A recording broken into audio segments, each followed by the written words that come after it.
friends, welcome to another Talks with Liem. This is available to the billions of people around the world and in 4K on YouTube, but also in audio on Pandora, Google Podcasts, Apple Podcasts, CastBox, Podchaser, and so many other platforms. I'm your host, I'm Liem. I bring the perspective of a software engineer doing it for nearly 2 decades. And today, my sidekick is... Emmett Morgan. I'm a Las Vegas realtor. I have a degree in accounting, but between those things, I am a voracious consumer of information from many places. This allows me to make very broad, general statements that I can't back up in any way. So I'm excited to be talking to Lane today. We have this would be the equivalent of like a Wikipedia Special Forces kind of dude. And that's, again, the information I've gathered over the last 3 hours has led me to this terrible explanation. So, Lane, can you tell us who you are and what you do in regards to Wikipedia? Thanks a lot. I'm Lane Raspberry. I share free and open information online through Wikipedia, especially other sources when necessary. Emma, people like you who are interested in all kinds of information, I supply this information to people like you so that you can join in arguments and conflicts on whatever topic you feel like debating. Whenever you do it, no matter how ill-prepared you may be, you can go to Wikipedia, start an argument on any topic. Yeah, that's fantastic. So for 3 hours, we talk about that, how to use Wikipedia to see the backside of Wikipedia posts and maybe start arguments. The hidden world of Wikipedia. Yeah, we talk about how governments affect it. And especially what really surprised me, Lane, is your perspective on freedom of information. I think you bring a perspective that is, you've been in that world for a while, and you bring information on how we should think about it and how it could help people. We also talk about submarine fleets, aircraft carriers. Yeah, you know what? Hang in there if you want to find out what the top 10 things are that people are looking for on Wikipedia right now. I have no idea. Stay tuned, audience. Yippee! Actually, I was thinking, maybe describe to me what you think Wikipedia is to you and what you think it could be either to the world now or in the near future. Whoa, to me, Wikipedia is a repository of open media. There's a social movement called the Open Movement. It's about transparency and access to information. What Wikipedia is right now, it's copying a lot of what's already public archives that have been inaccessible. So like taking artwork out of museums, making digital copies, and then you don't need to fly to capital cities around the world to see the artwork in the museum. You can get some information about the artists and the museum holdings from Wikipedia. Something that's more complicated, but what we're trying to do in Wikipedia is really go into every library in the world, get every bit of their archives, digitize them, digitize every book, summarize every bit of information, and make Wikipedia a portal to information wherever it exists in the world. Like you started a Wikipedia article, and that leads you into archives wherever they are in the world for more information. I want Wikipedia to be objective, non-profit, a place where if anyone has any complaints, they can complain in the open and be heard. I want it to be a leading source of information in the nonprofit and community movement. It's something that's not supposed to be controlled by corporations. It's supposed to empower the individual. So, you made it sound really good. There's like problems, of course. I mean, but that's what I want. What perspective of yours has changed from the beginning of your knowledge of Wikipedia and now? Meaning, when you started with Wikipedia, just thinking of it as an online encyclopedia. When you mentioned the artwork thing, that sounds actually pretty interesting. I feel like that's not what I guess a commoner wouldn't think of Wikipedia like that. A commoner, a peasant. me, I'm a peasant, so. Well, when Wikipedia was established, it wasn't established with corporate funding or a big social movement behind it. The internet was it was called the Wild West. Anyone could go and establish a website and try whatever kind of social experiments they wanted. Wikipedia was established in 2001. Here we are in 2021. We've had 20 years of Wikipedia. Sometime around 5 years after Wikipedia's existence, it had fundraised about $1 million for its annual operating budget. They hired its first employee in 2005. So there were no employees for the first few years. And for a major internet property, this was kind of unusual. Now, I'd like to also point out that the history of this, Wikipedia was extremely popular and well known 5 years after its existence, even less than that. There were a lot of people using it. Yeah. Money's gone up over the years. It's still got different reputations in different circles. And I'm not going to say that all universities, all museums, all libraries, all archives would want to partner with Wikipedia, but there's some that are sharing their collections with Wikipedia. And the advantage is it's kind of easier to think about a museum that has public domain artwork, something that they're able to share. Yeah. Previously, they would have to invite people to physically come to the museum and view the artwork if they wanted to learn about the art. Maybe they were publishing books. Maybe they would also be trying to drive traffic to their own website. But if you say wanted to see, show me all the paintings in the world that are by Picasso, that's a tall order to find if somebody hasn't made the list and if you're just searching around the internet. But if you just type in Picasso into a search engine, the Wikipedia article is going to show up. It doesn't matter what search engine you're using or where you're doing internet search. And from there, Wikipedia can show paintings from different museums when they're in the public domain, and also give credit to the museums for holding these paintings, have links to say, if you want to see more, if you want to see this painting, or if you want to learn more about it, you can go to the actual museum's website or look at the information they have available. But here's the summary on Wikipedia. So we're trying to index information wherever it is. And that's kind of new. We've always wanted these partnerships, but to go to an institution and tell them, give us your content. We're going to republish it and remix it. And we're not going to let your curators write about it. We're just going to have random people on the internet describing this stuff. And people who might have gone to your website are going to go to Wikipedia first, but also we're going to drive traffic to you after they've read our content. It's a strange thing to explain to cultural partners. But on the plus side, you don't need security guards to keep me from licking the Picasso paintings. That's right. You can lick your computer screen anytime you want. You want to lick in different places. You want to wear out one spot on the screen. All right. I think. Just make sure you're viewing different paintings so that you're affecting different parts of it. Sure. Is an online encyclopedia the right way to think about Wikipedia, or you seem to be kind of focused on a museum aspect here? Is there what's the best? So starting at the beginning, what is Wikipedia to most people, or how would you describe it? Are we close, or are we way off so far? Wikipedia, the most popular part of Wikipedia is an encyclopedia. The definition of encyclopedia, it's had different people have thought of it in different ways at different times. The definition that the Wikipedia community usually goes with is that it's a summary of information that's already been published. So a key characteristic of Wikipedia as compared to other encyclopedias is if there's a topic that we want to cover and we find that nobody's written about it, then we won't commission subject matter experts to write that article. So some of the competing encyclopedias, they may say, this is a topic that everybody knows, say like a sport. Baking bread. What's that? Or baking bread.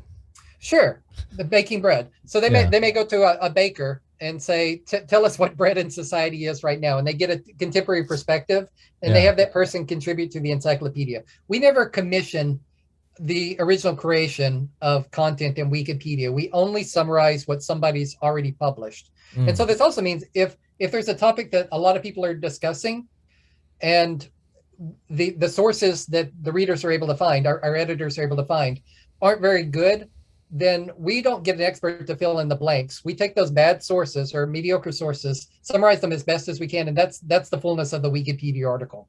So that's one difference between Wikipedia. And the other difference that I'll say, two differences. One, we can also do a lot of multimedia. So one is pulling in free and open images whenever we can, but we can also get sound files. So like, for example, there's people who are interested in birds. They go take pictures of birds, and that's fine. They can upload their pictures of birds to Wikipedia. But there's also people who not only chase down the birds, but they hold up microphones to the birds. They record bird song.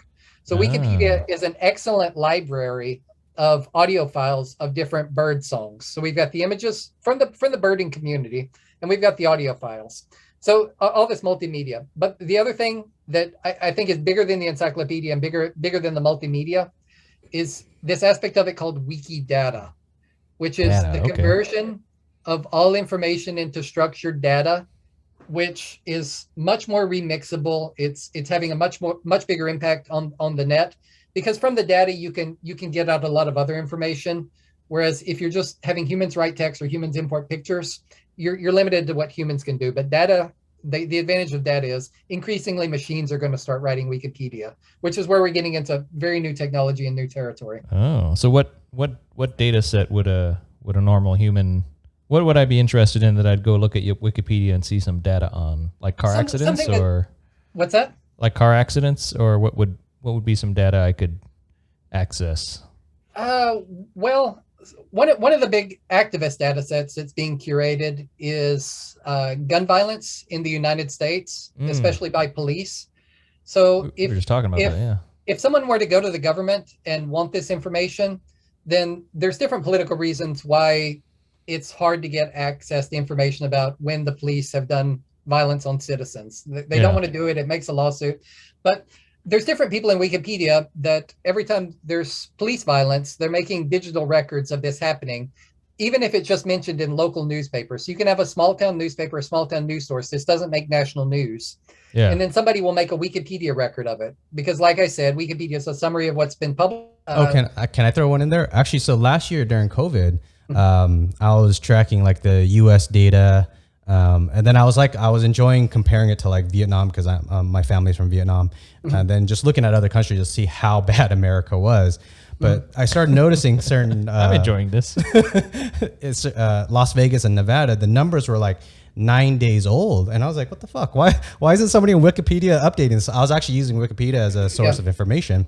So some of that data was published on like CDC's website and whatnot. So I was actually going to their site, grabbing the data. I actually put it into Wikipedia and hit submit, hit, what was it? Edit, contribute, and whatnot. And it went to a moderator, moderator, I think, and they approved it. I was like, "Yay, I did something for Wikipedia."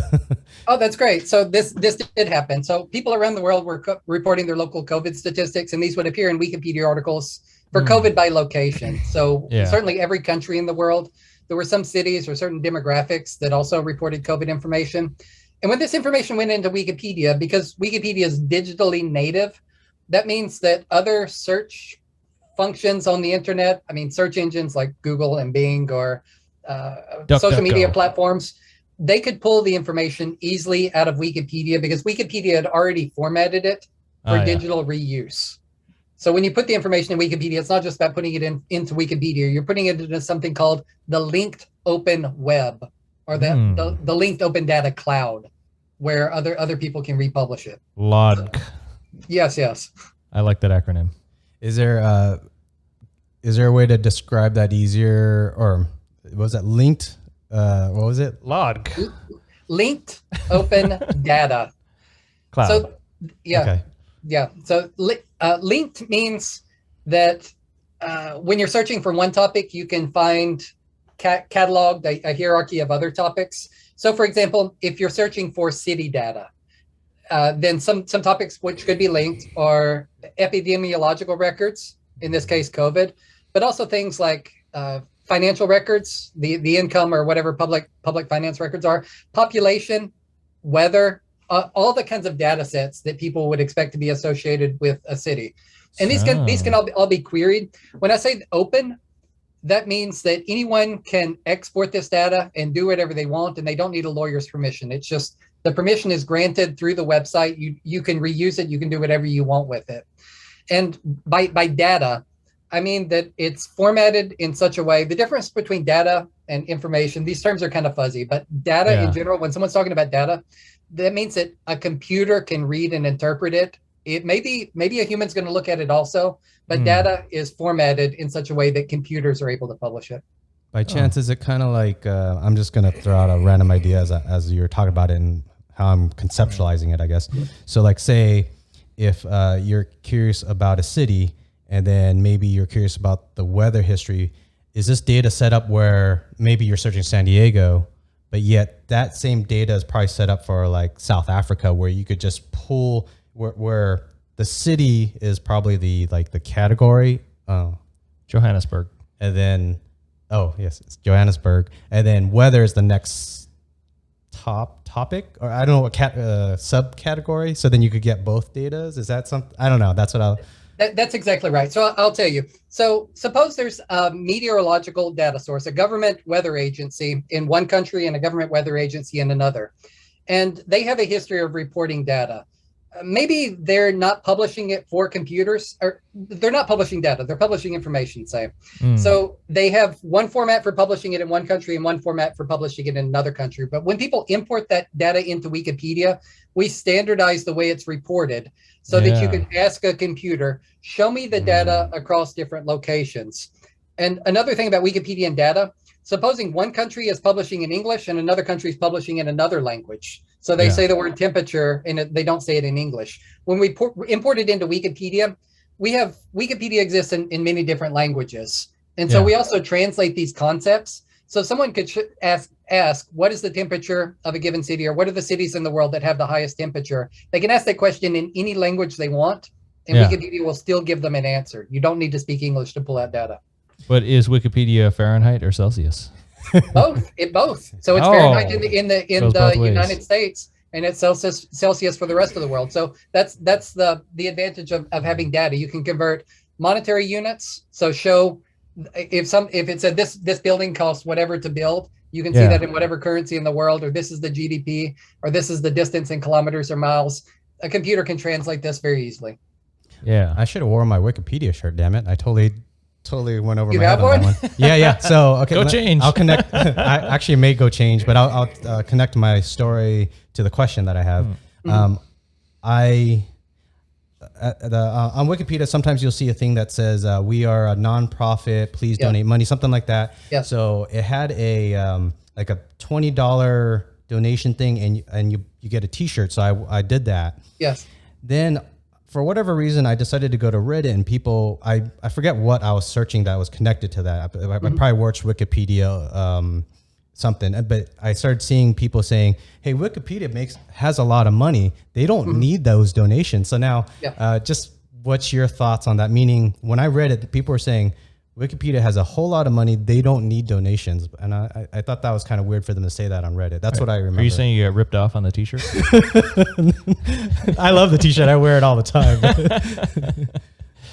I'll just say, certainly I believe in Wikipedia's mission, as does the rest of the community. So there's different groups of stakeholders in the Wikimedia movement. There's the users around the world who don't really follow the political issues. They just want to read the information. Yeah. Sure, that's fine. So that's the main stakeholder demographic. They need benefit out of Wikipedia. There's something called. I need to go read about bronies right now. Absolutely. I mean, there's so many articles, and then you have the people who care about this community. They need an outlet for shared objective information, and those are the people who maintain the Wikipedia articles. It's typically people from the brony community. They're going to maintain that content. There's so many fandom communities. Yeah. And they find an outlet in Wikipedia to come up with this shared information about it. That's the editorial community. So that's the second group of stakeholders, the people who are actually clicking the edit button, adding content to Wikipedia, reviewing content, fact checking, upholding quality standards. These are volunteers. It's several 100,000 volunteers in any given year. People come and go, and these are people around the world who care about different topics. The third stakeholder community is something called the Wikimedia Foundation. These are paid staff of a legally registered nonprofit and charitable organization. They're the ones who pull in the donations, and then they allocate them to different interests, including a certain percentage of that going to the editorial community. I'll tell you where the tension is, and this comes up over and over again. And I didn't mean to offend you if by bringing up the story. I'm not sure if I offended you. No offense. No, it's good because because obviously I did give $20. I do like what Wikipedia is doing. So you think you own the place now? Go ahead, continue. I want Wikipedia to be financially supported, but I'll tell you, the Wikimedia Foundation. So here's one perspective. There's many perspectives. One perspective is if you look at their annual budget, the Wikimedia Foundation internally decides where 90% of the money goes, and about 10% of the money they give to support the editing community. The Wikipedia community of editors would like a higher percentage of that money to support editorial programs, especially in lower and middle income countries. So even when money does go to the communities, it tends to go to richer countries, Europe and the Americas. And the Wikipedia community would like a lot more money to go to Spanish-speaking countries, South America, different parts of Africa. Very little money goes to Africa, India, Central Asia, East Asia. And the Wikimedia Foundation hasn't been making these decisions with the editors who have made Wikipedia, who have provided all the content of Wikipedia. There's no one at the Wikimedia Foundation producing content. They completely rely on the volunteer editors to make content. Does that mean that there aren't many editors doing work in Uganda, or that the ones That's exactly that are? What that means. That's exactly what that means. Yes. And I'm not saying that people need to be paid, but I'm in the United States. I have fast internet. I have a computer. I can get Wi-Fi anywhere. Got the sweet tie on. There's just, it's very comfortable. I've got this little webcam. I'm able to do this at home. If I were in a country in another economy, I might not be able to edit internet on my own computer. I might have to go to a shared space. I might have to travel there. It could be inconvenient. I may not have access to webcams or fast internet connections. There's a lot of inconvenience that people face in countries with other economies. And I would like to see more of the money go to get that kind of diversity, that kind of cultural and language representation. And we haven't been able to work that out yet. There's continually protests by the Wikipedia community against the Wikimedia Foundation. That's not to say we don't want the donations, but definitely people ask, where's the money going? And it's transparent. There's conversations, so many conversations. We want more Swahili content. Exactly. Yes. So I don't know if I'm dumbing this down or if you guys implied this on that little segment. Yes. Is stupid. Is the money like take what country did you say earlier? Uganda. And we also mentioned Swahili language. So Uganda. That's different, yeah. When you're saying that there's not as many editors there, is that do you imply, is it because there's not enough money coming from donations from Uganda that ends up not having editors in Uganda? That's the Wikipedia community's perspective. The Wikimedia Foundation would speak to itself, but they say there's different justifications for not sending money to these communities. I personally disagree with that. I think that money solves a lot of problems. Yeah. And I'd like to see maybe every country in Africa, minimum you send $5,000 a year there. Like the number should never be zero. But for a lot of countries in Africa, the money that the Wikimedia Foundation disperses to those countries is zero. Let me rephrase my question again, because is it users in Uganda are they not using Wikipedia at all? So therefore there isn't a need for editors because there wouldn't be. Yeah, they're busy walking 5 miles to get some water. It's not like that. So every capital city in the world looks the same. Like capital cities, people have internet. There's a demographic that's using internet. You're destroying my stereotypes. Yeah. So it's and in every country in the world, we have, except for where it's banned, we have Wikipedia readers, and a lot of them. So in general, Wikipedia's readers are the people who go to the internet and use search engines. Where you have a population who's using search engines to get information, you have Wikipedia readers. And when you have Wikipedia readers, a certain percentage of those people start editing Wikipedia also. So would they, the Wikipedia... I have so many questions. Yeah. That foundation, aren't they able to see the data? Say Uganda. Say somehow... Absolutely. They Why saw picking on Uganda. Uganda. They saw something like 100,000 search results went to Wikipedia, or from Google to Wikipedia, whatever. 100,000 people ended at Wikipedia in Uganda. So then, if they see zero editors, was that something Wikipedia Foundation is like? Well, we see 100,000 search results end there. Shouldn't we send some money, or is that something they consider? There's been, yes, they consider it. So yes, we have the data, and Wikipedia is a global website.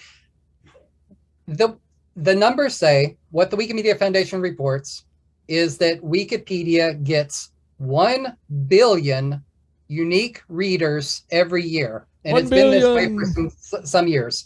So we're talking about, if you think, how many people in the world watch a Hollywood movie in every year? Everybody. How many people in the world watch any sport in any given year? How many people participate in Christianity or Islam in any given year. So when you're talking about things like this, you're talking about 1 billion people a year. And I'm not saying that Wikipedia is on par with these things, but I will say that it's not common at all for a nonprofit community organization to have 1 billion people participating in what it's doing. So when we talk about the story of Wikipedia, we can talk about it globally. That's what we're doing right now. But if we actually had researchers, you could tell the national story of Wikipedia in any country. Say, like, have someone pull out the data and say, here's when the country started getting engaged. Here's about how many people edit from this country in a year. Deconstruct, what do people edit on? Like in this country, people started by editing their movie stars and singers and pop culture icons. Oh, but so shallow. That's perfectly fine, because I tell you, because that's America. No. There's people come to Wikipedia and they start editing My Little Pony or Pokemon or whatever, whatever is the joy of their youth. Yes. And when they come here, they learn how to edit. They learn how to socialize. They learn the etiquette and how to collaborate. They learn how to use citations. And when they learn how to do that, then if at any point in their life they want to do something else, they start doing something else. But rarely does anyone come into Wikipedia to share public benefit, general information. I mean, it happens. Typically, people enter Wikipedia through pop culture, and then they start doing other things. I like how it's teaching people citation, because like all of high school and college really struggles to teach people citation. It really does. It really does. Some people make it all the way through college and don't know how to make citations. We see it in Wikipedia every day. Hey, Lane, to rewind back a little bit, when you were describing the stakeholders and communities in Wikipedia, can you, for our listeners, describe a little bit more who you are and what your position is? What is your what is your stance? What is your relationship vis-a-vis? I'm a Wikipedia community editor. Yeah. I align most closely with the volunteers, but I do have an unusual paid position. I'm employed by the University of Virginia in their School of Data Science to engage with Wikipedia, meaning I'm a full-time Wikipedian at the university. Nice. There's only about 30, maybe 50 people like me in the world who are paid to generate Wikipedia content. Yeah. The reason why my university sees fit to do this is they were willing to experiment. They were looking for some kind of new media experiment, and I just fit that. Mm-hmm. In general, what I'm doing is I take knowledge from the professors, the students, the researchers, anybody who wants to share it. I help them get it into Wikipedia. Mm-hmm. And then what they get in return is I also help them track how many people are reading that content. So in the same way that somebody might say, I want to reach people, I'm going to become a YouTuber, or I want to become really active on Facebook or Twitter, and I'm going to track how many people are reading my stuff and see. Sounds like Liem. Is this an effective way to reach an audience? Yeah. And different platforms are useful for different things. And in academia, Wikipedia is a good fit for a lot of people because they're just sharing general reference information. So that's what I do at my university. That is very cool. What was their you said they were just the University of Virginia was just looking to kind of branch out and try something new. Did they have like a focus? Yeah. Well, so I'm at the University of Virginia. It's in the beautiful town of Charlottesville, Virginia. Mm-hmm. And social context, a few years ago in Charlottesville, there was different people have different names for it. A Nazi riot. So we had Nazis ascend to Charlottesville in protest to keep some Confederate monuments. So Nazi flags waving and white pride, and the community was struggling with its history. Wait, would the Confederates of old, would they have been anti-Nazi? I would have thought. They were certainly pro-slavery. There's no doubt about that one. I wonder what the Nazi stance on slavery was. Sorry. It's a tough conversation. This is going on TikTok. Yeah. So what I heard was before this Nazi riot happened in the town, the university was generally conservative about talking about its history of slavery. Yeah. And as soon as this happened, the staff of the university said, you know what, we're talking about every kind of social disparity we have. We're going to start talking about when was the first Black person admitted to this school? When did this school start admitting women? Remember, even in the United States, for every university you look at, there was a time when they did not admit women. There was a time when they did not admit Black people. A lot of them didn't admit Jews. The world just a few generations ago was very different everywhere. Yeah, and the Redskins and the Irish. Absolutely. So any kind of weirdo, you don't want them in here. We had monuments to Meriwether Lewis, the explorer in the Lewis and Clark expedition who took Sacagawea. He was born in Charlottesville, and he traveled across the United States all the way into Oregon, walking the whole way. And wait, he walked to Oregon? There was no cars back then, I'm afraid. Didn't they have like a? Yeah, somebody's got to walk it first. Didn't they have one of those horse and carriage kind of deals, or literally walk? You can ride your horse, but there's no trails. Okay. I so really trailblazing. don't know what it's like. Yes, somebody's got to be the first person to go there. He was from Charlottesville, and so there was monuments to this guy. Yeah. It's not that people protest the surveying of land. That's not what it's about. Yeah. But there was, to make way for what he was doing, we did eliminate all the Native Americans from Charlottesville, because there's no coexistence between white people and the Native people. They're gone, extinction, genocide. They're not here today. And they were there first, and now they're not. They're not here anymore. Yeah. And then wherever Lewis and Clark went, it just led to the extermination of Native American people across the country. All right, he was a trailblazing pioneer, but with some devastating consequences as well. So in July 2021, after several years of protests for these monuments, the city took them down. Yeah. In the early morning, they brought out cranes. They grabbed these statues and said, "We've had this discussion for long enough. These monuments are going, and we're going to have a discussion about what kind of history we want to share and celebrate in this town." So I got hired at the University of Virginia, one for this context of diversity and inclusion, and where can people go to voice their concerns if perhaps they don't have access to big media. Well, anybody can edit Wikipedia. So if somebody wants to talk about the history of slavery or the history of civil rights in Charlottesville, Wikipedia is an outlet for that, or for any town. Yeah. And the other thing that I'm doing is this Wikidata. I'm positioned at something called the School of Data Science, and Wikipedia is a great source of all kinds of data sets. You know, what you're talking about has made me think of a very obscure thing that... Tell me. In the early days of the internet, I think one of the first Kickstarter campaigns was for a giant Robocop statue in Detroit. Yeah. I really want to search on Wikipedia now. Did that ever come through? I never know if this statue got built or is standing in Detroit somewhere. I recall that. I think it is, actually. Is it? But I'll tell you a problem about the Wikipedia article. If there's a Wikipedia article about it, maybe we can check. But Wikipedia might not be able to have a picture of it. I think that it wouldn't, because we don't have something called freedom of panorama in the United States. Freedom of panorama, yeah. Freedom of panorama, which means that someone in the United States, if they're standing in a public park that they're free to go in, and there's an artwork in that park, they're not allowed to take a picture of that and freely distribute it on the internet. Could you link to the Google Maps Street View that shows the Robocop statue, presuming it exists? Google gets to do all kinds of things that Wikipedia's lawyers and activists don't want to address. Like, we don't want to be the target of lawsuit and start doing behaviors that could get us sued. But there's multiple copyrights on this. So there's the copyright of the character Robocop. Yeah. And then there's the copyright that the artist has of crafting the statue in a particular mold.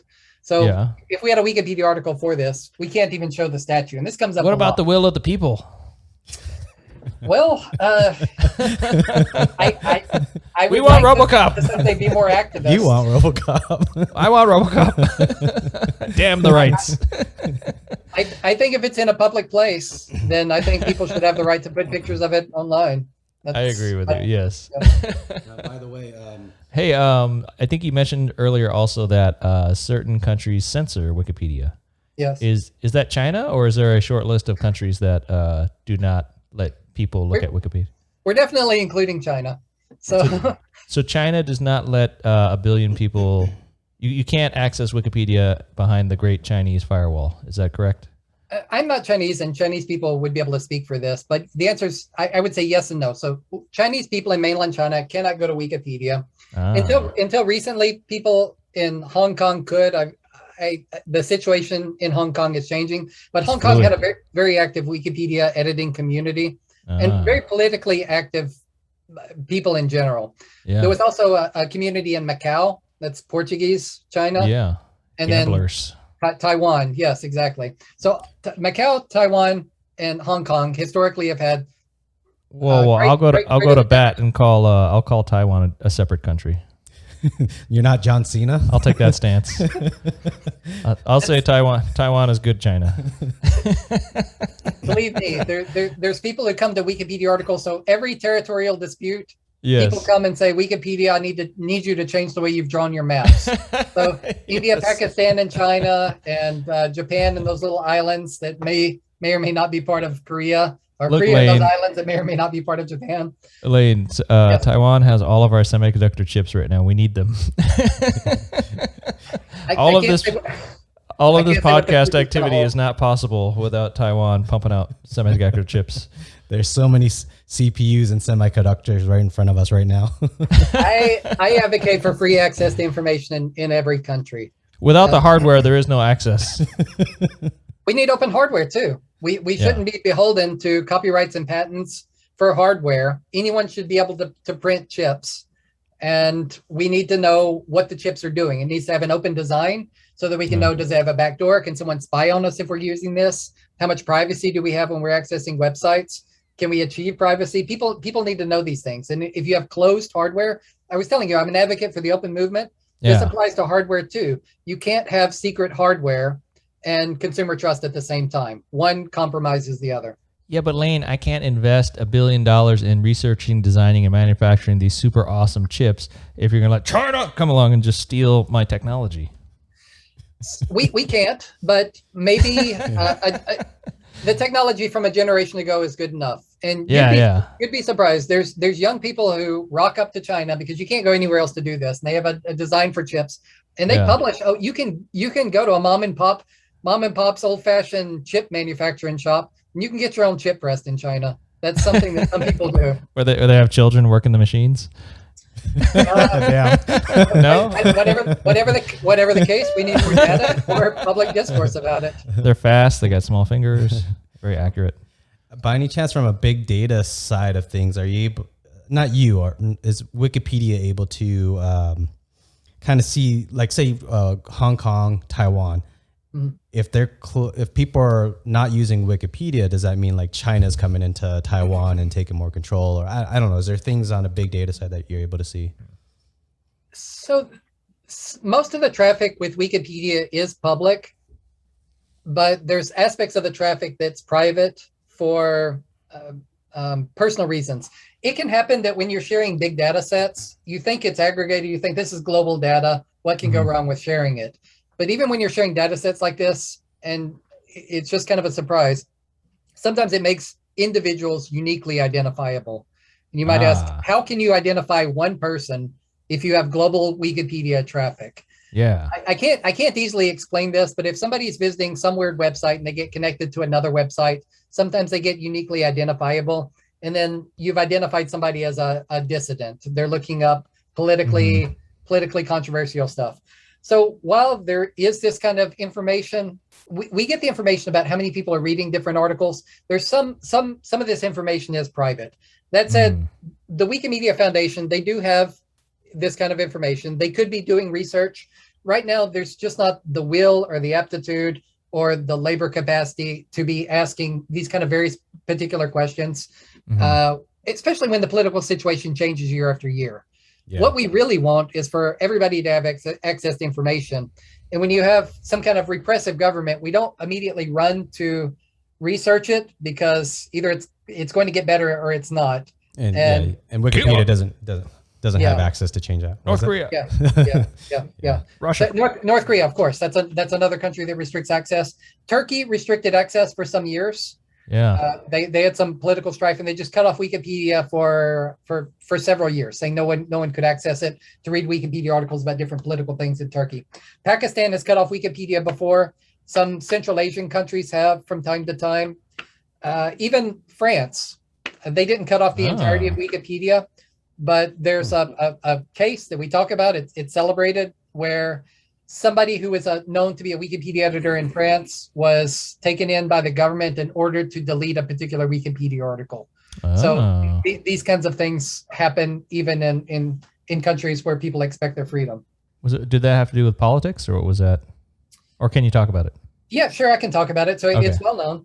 The situation was that there was a supposedly secret government facility, and somebody made a Wikipedia article about its existence, saying you can't do that. Where it was. Well, here's the thing. Somebody at this secret government facility, 15 years before someone made the article, they had made a documentary about the facility, and it was released on VHS and published in local television. Well, somebody pulled out this old documentary, and this VHS record was perhaps the only or the major source of information about this place. Yeah. They said, well, if somebody's giving tours about this, why can't they make a Wikipedia article about it? Yeah. But in the time that passed since then, they had forgotten that they ever made the documentary, and that was the major source of information. And the government's position was this place ought to be secret.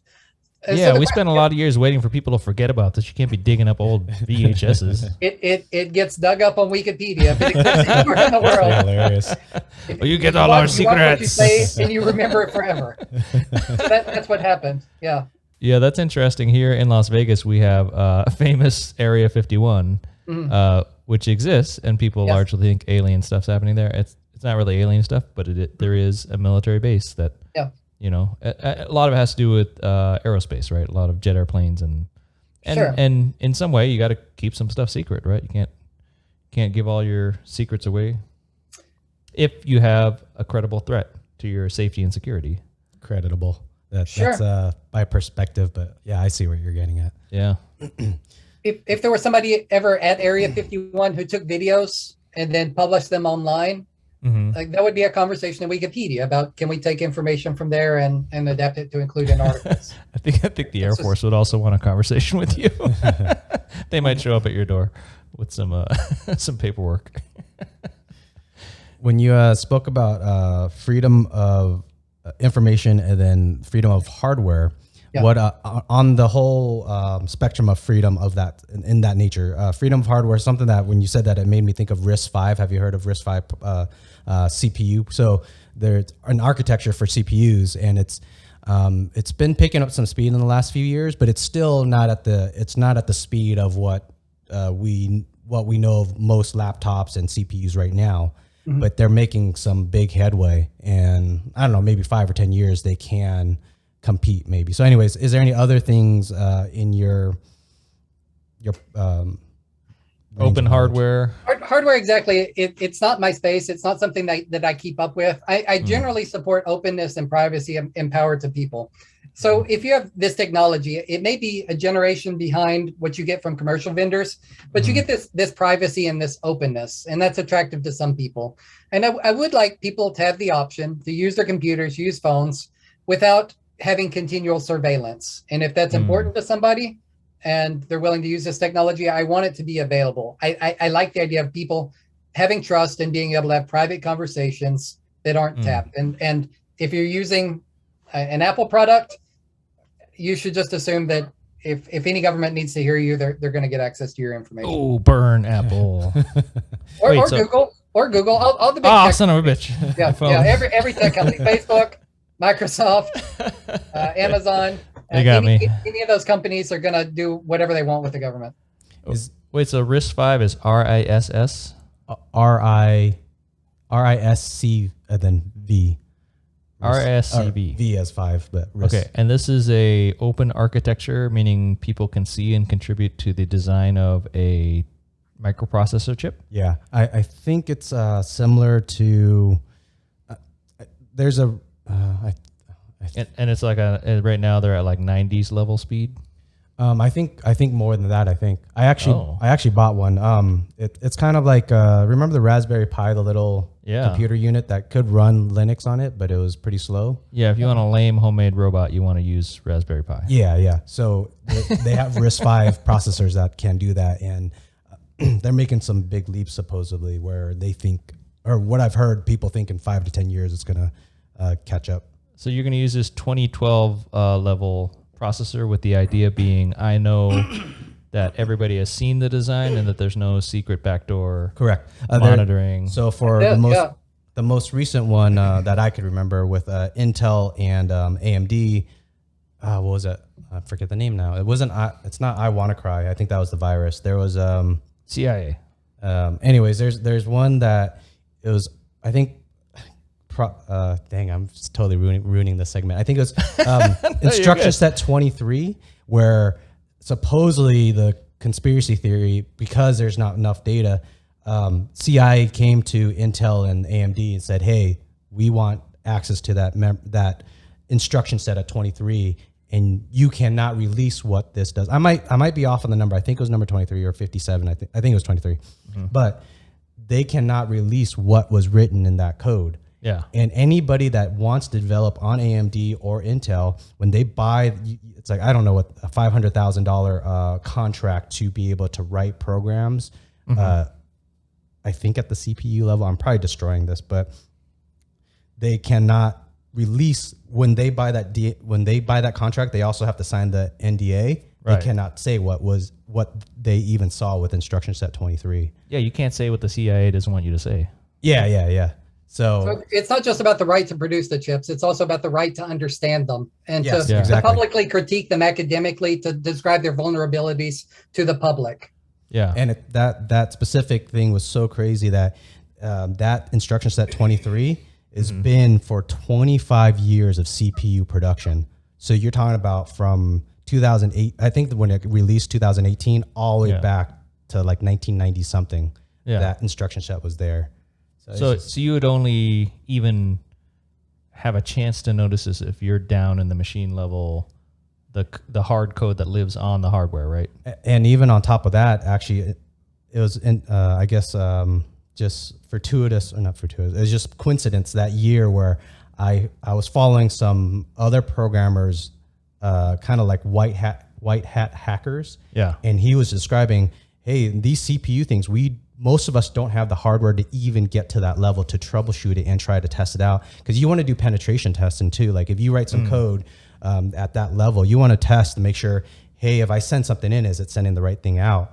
Yeah. And he was explaining that his tools could do it, but the average home user, you don't have the hardware to test that stuff. And you don't want the average guy doing that. Well, so then months later, you'd be surprised. There's amateurs who care about this and who want to have public discussions about these things. And if you prohibit amateurs from having discussions, you're just stifling the global conversation about it. Yeah, no, I totally agree with you. I've been with you on this the whole way. I mean, even before, there's the phone. I think Pine phone 64, Pine as in like a pine cone. They're like from my understanding, they're an open source phone that runs Linux. And then there's, I think, NordVPN. I might be wrong on that one. I thought they're an open source VPN also. And then there's Bitwarden, which is a open source password manager that I use. I don't know if I want to say that on the air, but now they can hack you. Not that it matters. Yeah. So all this open source thing, actually a question for you, I think. It's a challenge to penetration testers. From me as a software engineer, like I think it's so interesting to see Microsoft, they put out some open source stuff like open source Visual Studio Code, which is a IDE. It's a text editor to build programs. So if you want to build a program, or you're a programmer like me, I use Visual Studio, but they released an open source one where it's almost the same thing that I use in the production environment, but they released one that's open source. And then they also bought GitHub, which is open source. So I think this is an amazing time as I'm seeing things change. Where do you see it kind of going, and how does the whole ecosystem get affected by it? Tell us the future. I guess. No pressure. Sure. There is a wrong answer. I've got a very narrow focus, and I'll just tell you what I'm looking at as a Wikipedian. Other people would have other ideas, and I'm not a software developer, so maybe I'm missing the big picture, but I know what Wikipedians care about. Wikipedians care about library cataloging and easier descriptions and summarization of content. Previously, I was telling you that Wikipedia had partnerships with museums, and we imported paintings from museums to display them in Wikipedia articles, both about the museum and the artist and maybe about the genre of art or these kinds of things. And when we import the images of the paintings, we're also curating data sets. This may surprise you, this may not. This is just the state of things, and the future is going to be much different.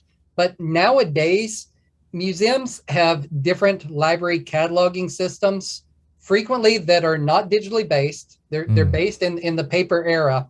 And museums and libraries and archives, they don't talk with each other very well. They're getting better every year, but they don't. So for example, if you want to query across different museums, show me all the paintings that are that they hold in the museum that were produced between the year 1800 and 1850. Yeah. Different museums may have their collections cataloged in different ways that you can't just write one query and go into one database and query one way and another database and query another way. But when we pull this into Wikipedia, we standardize, here's how you format the artist's name, the genre of the painting, the fact that it is a painting versus a sculpture versus whatever else. Yeah. Okay, so that's pretty conventional. But something that Wikipedia amateurs can do that is just too much labor for museum staff to do is we also topic tag paintings by subject matter. Yeah, I only want to see canaries in coal mines. Exactly. So when somebody goes to the museum, a lot of times they say, I want to see all the paintings of animals. That's a very common request. Now, if you're an art historian, there is no such thing as like the person who curates by subject matter. It's very rare. They talk about the art movements or these kind of things. It's a very layman question, a very fun question to ask. I want to see paintings by a certain topic. But in Wikipedia, you can run these queries, like show me all the paintings that are cataloged in Wikipedia that have a picture of a horse. And then you see what a horse looks like in medieval India versus the funny looking abstractions from Japan. And then you can see. I was going to say it'd be kind of fucked up throwing some abstract art in there. Absolutely. And you can't do that with modern machine vision tools. So the same kind of data software that can very easily detect a horse out of a photo. We're not yet at the point where the robots can detect Picasso's abstraction of a horse with both eyes on one side looking like a flounder. Okay. Yeah. So as we do this for paintings, this also applies to GitHub, and we're having conversations in the Wikipedia community about cataloging GitHub also. So show me all the software in GitHub, by what programming language it uses, what's its intended purpose. Is this meant for the financial industry, or is this meant for physics, or is it meant for some other field?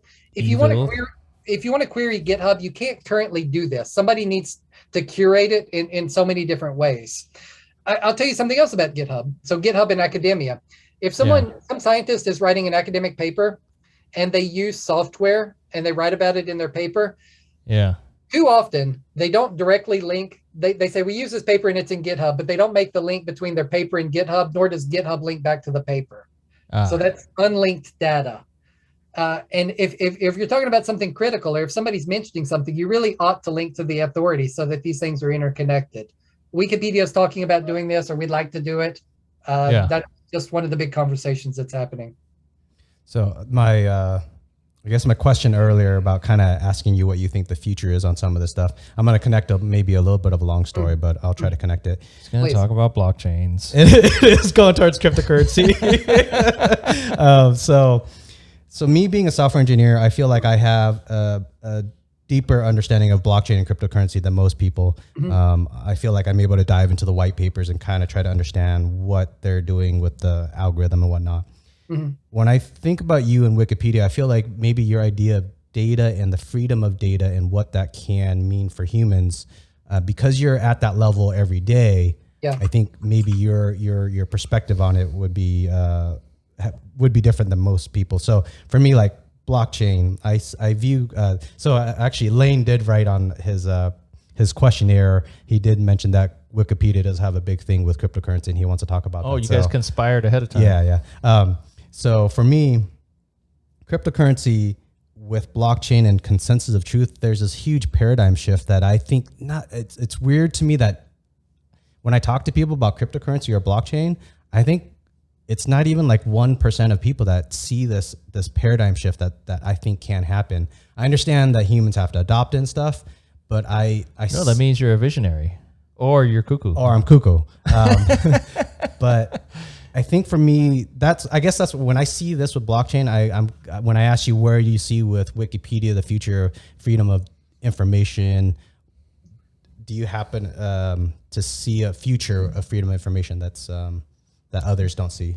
In relation to blockchain or just in general? In general, but let me explain my blockchain thing then. So with blockchain, for me, I think consensus of truth is such a huge paradigm shift. So if you get a bunch of computers in the world that can't be hacked, I'm going to say can't be hacked, meaning one out of can't hack them all. 1 out of 70. I don't. A 1 with 70 zeros behind of it. I don't think even a Google is a 1 with 100 zeros. Oh, yeah, that's a Googleplex. Googleplex. Oh, so Googleplex is actually bigger. You want a 70-plex. 70-plex? Whatever. Okay, so 70-plex. We are not mathematicians. So to hack something. Do not take financial advice from us. To hack one server or one transact, you could hack one server. It would take just an obscene number of probability to hack it. So if you get consensus of truth on the blockchain, I feel like you could create a whole new government, a whole new country built around where you trust that data. Now, I'm not saying it's perfect. Consensus of truth is consensus. So if you have 51% of people that whole nation agrees, they hate bronies. I don't know. I'm just whatever. They write that on the blockchain and 51% say that is it. And they are the consensus for that country. Fucking chill out, Chile.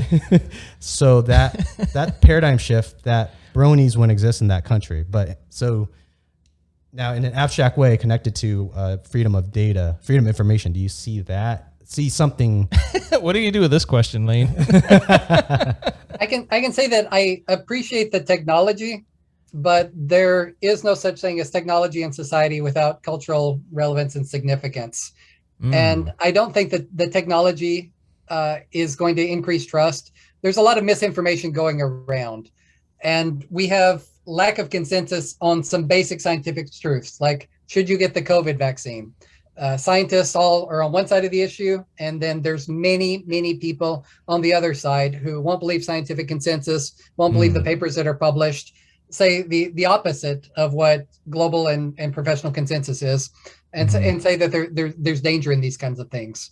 We also have things like political disputes where there's people who say some kinds of information is dangerous to put on the internet. And one would say, why would people come to this consensus to promote censorship or try to purge information from the internet? Just because we have some technology that's saying something's true, culture can go a different direction. And blockchain alone or any technology alone is not going to shift culture. There has to be the aggressive creation of cultural products to go along with it to make people understand what's actually happening. Wait, what's the aggressive creation of cultural products? I like the sound of that, but I don't know what you mean. Means if there's going to be cryptocurrency means a lot of things. It could potentially affect a lot of parts of people's lives. It's also a new part of society, and it's not understood, and its place in society is not yet defined. In Wikipedia, we have people creating Wikipedia articles on all kinds of topics, including cryptocurrency. And I'll just tell you, we have not yet attracted a robust community of editors who engage with content about cryptocurrency. Yeah. I'm just painting Wikipedia's coverage of cryptocurrency with broad strokes, and I greatly appreciate the volunteers who are editing these articles. But when I look at how fanatical people are about cryptocurrency, and I look at the level of engagement in Wikipedia, I'm going to say that the level of engagement in cryptocurrency editing is low. It's rife with scammers and people who are up to no good. Yeah, there's a lot of shenanigans in this space. Well said. And just in general, for as much as people talk about cryptocurrency, they're not investing in academic discourse about it, celebrating cryptocurrency in society, organizing nonprofit community meetups about what this means. And if this doesn't happen soon, if there's not a cultural change, then the promise of cryptocurrency right now is power to the people, subverting big systems, financial and otherwise, that are held by corporate players and putting power into the hands of individuals. But as cryptocurrency gains power, it's ripe for plucking by people who already have power. And one should not take for granted that cryptocurrency is always going to empower the little guy. It can be corrupted, it can be subverted, and it can be captured by major corporate players. Yeah, and Liem. the way that you prevent this is that you create culture and you invite everyday people to watch it, make sure it's transparent, and set the values and ethics of the movement. With the what about like the GitHub side as for the block? So like Ethereum, Bitcoin, any decent cryptocurrency, their source will be their code will be open source. Would you consider that as a part of the culture, or? That's just one step of it. So just because code is open source, the average people can't read code and they can't interpret it. So you have some academic or some researcher interpret it, but also their papers are incomprehensible. You need people, when I'm talking about culture, I'm talking about somebody who knows a bit about academia and then translates it. Here's what it means for this particular community. Here's what it means for artists. Here's what it means for people who are not in part of Western culture, United States and Europe. Here's what it means globally. Here's what it means for the little person. So we don't have these kinds of people creating the art and culture and the discourse that we have for, say, I'm not saying that it's as big as climate change and as many people are as engaged in climate change, but there's all kinds of art and culture and discussions about climate change. And I just don't see this kind of discourse based on what comes into Wikipedia about cryptocurrency. I'm just not seeing the nonprofit community engagement in the same. No. We got to wait 40 years until the damage is done before we start talking about it. No, I think I'm afraid, because when you have this much power concentrated into cryptocurrency and people aren't vigilant and continually protecting its integrity, I think that national and corporate and huge players can come in and subvert it and make it something much different than what the individuals take for granted is always going to be the same. Yeah, I think maybe with even though we see parabolic movement with the price of Bitcoin or cryptocurrency in general, maybe even though if we were to back out 20 years from now, we'll see as a slower rise, actually. That sounds crazy to say right now, but meaning if we get the adoption slower, that's probably better. And we're so early where, I mean, when I look at these white papers, it's complicated. And yes, I agree. There's a lot of scammers out there. It really sucks. I think between what you're saying, people that just shill coins, people that don't understand, and then they just want to make money. I'm for people making money, but I'm not I like money a lot. I'm not for people unintelligently making money, because then that causes a bad situation that you're probably pointing at. So well, that's why I buy lottery tickets. There's no intelligence required. So I just want the money. Well, you understand the lottery and there's not much to understand there. So go ahead. You said in the questionnaire you mentioned that Wikipedia has a decent amount with crypto. What was that comment about, or that statement? Or some engagement with? So in the Wikipedia editorial community, if I were to divide them into two parts, there's people who do administrative work like fact checking, welcoming new users, monitoring things that aren't creating content. And then the other part of Wikipedia's community is the content creators. Content creators, they form subject matter interest groups. So there's somebody who's in Wiki Project movies, editing about new movies, or Wiki Project for every different sport. So they track the stats and things about sports. There's a Wiki Project cryptocurrency. So these are people who are collaborating to develop Wikipedia's holdings, offerings, articles about cryptocurrency. And it's come to everyone's attention that a major source of shenanigans, like much higher than average, bad actors are coming to Wikipedia for cryptocurrency. So we have conflicts wherever there's war in the world. So national war, that creates bad actors, and propaganda comes into Wikipedia. Some other things that are really popular, alternative medicine. There's a lot of shenanigans around alternative medicine, and for cryptocurrency's place in society, like where it is right now, we're getting a flood of bad actors, like enough that we've had to convene some meetings and convene some conversations to say, what are we going to do about these cryptocurrency scammers? And I'm not, no blame to the field or practice of cryptocurrency at all, but we've got something to share that there's bad actors going around in this place, and it's more than average in this place than in many others. So how do you mitigate that negative? It's not really a problem for us. They don't really get by. We have a system of quality control in Wikipedia. There's certain high-level rubrics that we apply to everything. One that I told you about is that when someone brings information into Wikipedia, they have to cite a source. Mm-hmm. So a lot of these scammers, they don't understand how Wikipedia works. Mm-hmm. They bring in funny sources, and we can our routine quality control process can easily identify these as scammy sources, things that we don't want in Wikipedia. Yeah. But besides this, we have Wikipedia is digitally native. So if somebody's writing on this stuff, we automatically detect it. Somebody writes an article, they're mentioning cryptocurrency. Well, what do you know? A flag goes up, and then people go review it to see what's there. It's not that people are circumventing our regular security, but boy, are they testing it. And what are these people up to? So that's definitely happening. Is it a lot of Russians? Can you say? It's not my space, and I can't say, but where there are shenanigans, sometimes people from former Soviet countries appear. Well said. That's well spoken. From your perspective of dealing with, so say these bad actors in cryptocurrency, is there a commonality with humans? You could say I would say maybe say the bad first, say the good later, meaning editors, people that publish things on Wikipedia. It seems like such an amazing thing, amazing platform to share information, to allow people to write things and not be held back by a government or held back by fear. Mm-hmm. What is a common trait that you may see that's good in that? And then also what is connected with humans that's bad? Like, are we just greedy for the cryptocurrency side?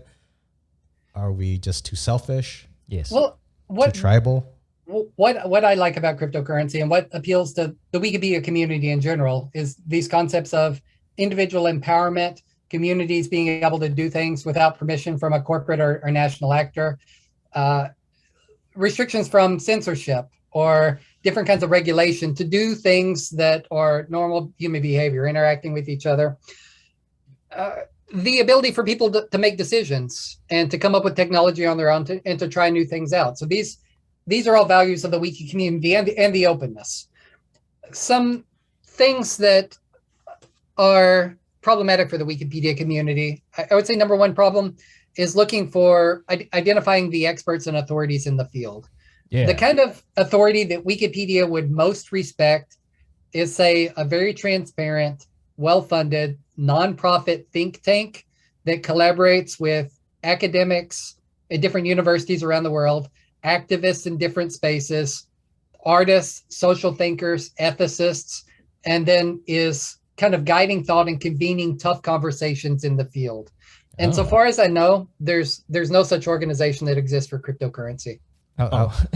You described an organization that does it exist for other topics? Is that? I was going to say for outside of cryptocurrency, is there a think tank like for example, in climate change, we really respect this United Nations organization called the International Panel on Climate Change.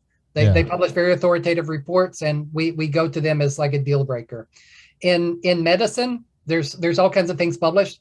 There's an organization called Cochrane, and I wouldn't, if I'm around medical people, I'm not going to call these papers boring. That's not an accurate perception. But what they do is they don't publish news in medicine. They publish information that is so old and stale that everyone already believes it.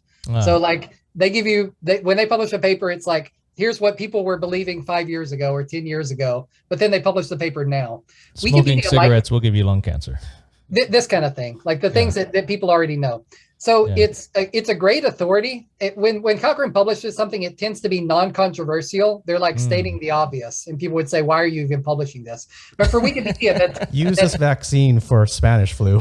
Yeah, it's great information because it's exactly because it's non-controversial. It's what people already believe. So when we cite these papers, they're great for what Wikipedia is doing. Welcome to our decade.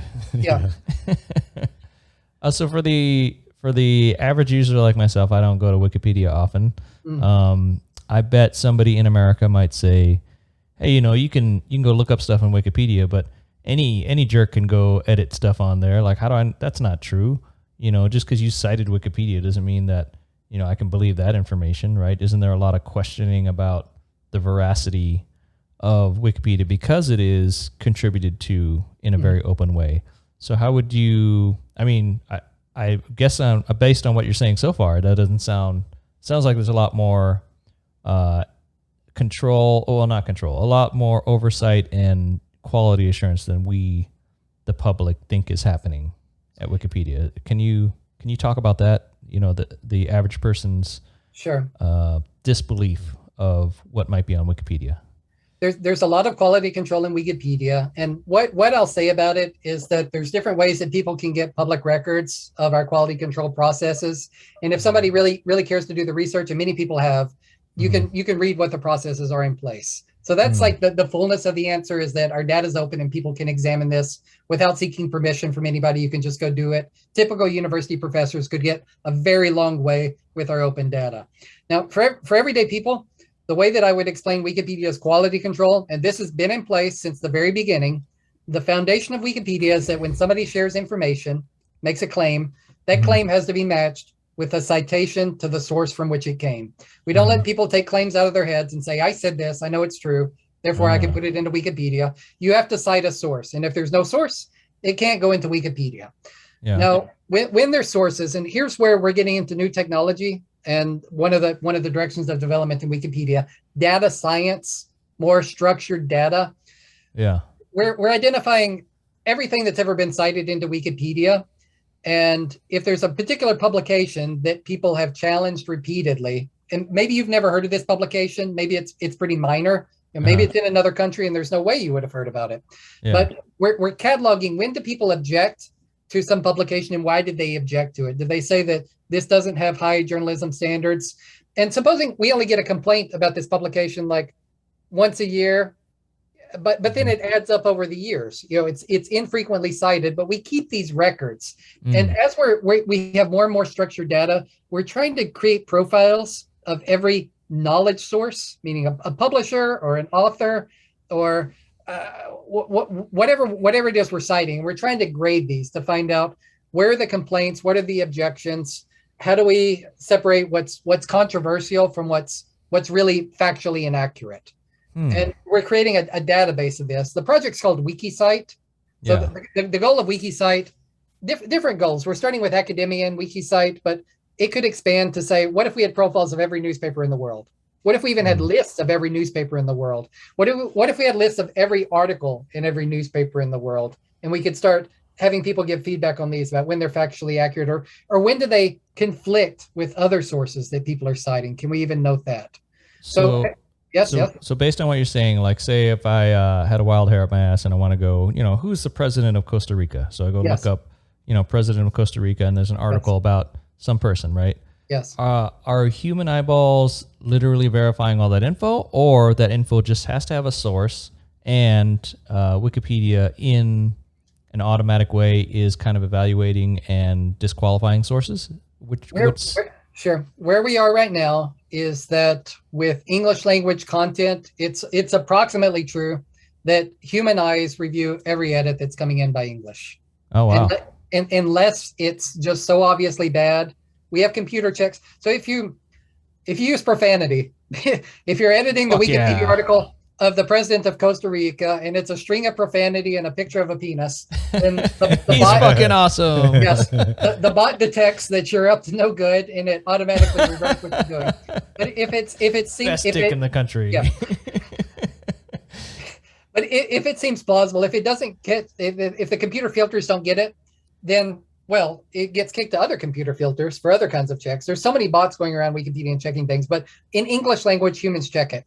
What we're lacking, though, is labor capacity and volunteers to check every single language in the world. So Wikipedia has very good coverage in about 100 languages, not just English, and it has some coverage in about 300 languages. For things like the president of a country or the prime minister of a country, that's the kind of thing that we ought to be able to publish with structured data and automatically translate. So maybe we can't have the human prose in the article, but we should be able to query if you know the name of the person, maybe you know their birthday, where they're born, what party they're with, that can be structured data.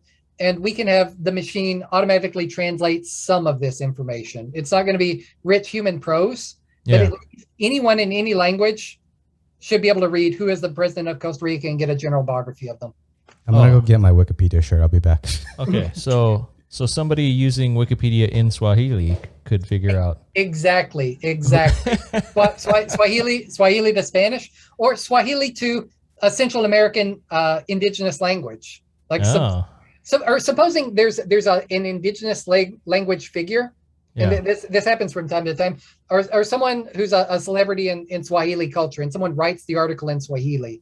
Now Wikipedia just doesn't have the technology to do rich translation of human prose, but certain facts like, is this celebrity a musician? Are they an actor? Are they an activist? What are they doing? Yeah. Where are they from? These kinds of things Wikipedia can translate from any language into any other language. I think that's I think what you've described so far is beyond reasonable, because there's no reasonable expectation that I can go on the internet and type in Navajo and try to figure out who the president of an obscure African nation is, because that's a weird set of translations and constraints, right? Whereas English and Spanish are very common worldwide. Yes. So those seem very reasonable to have rich, to have an abundance of more information and translation available.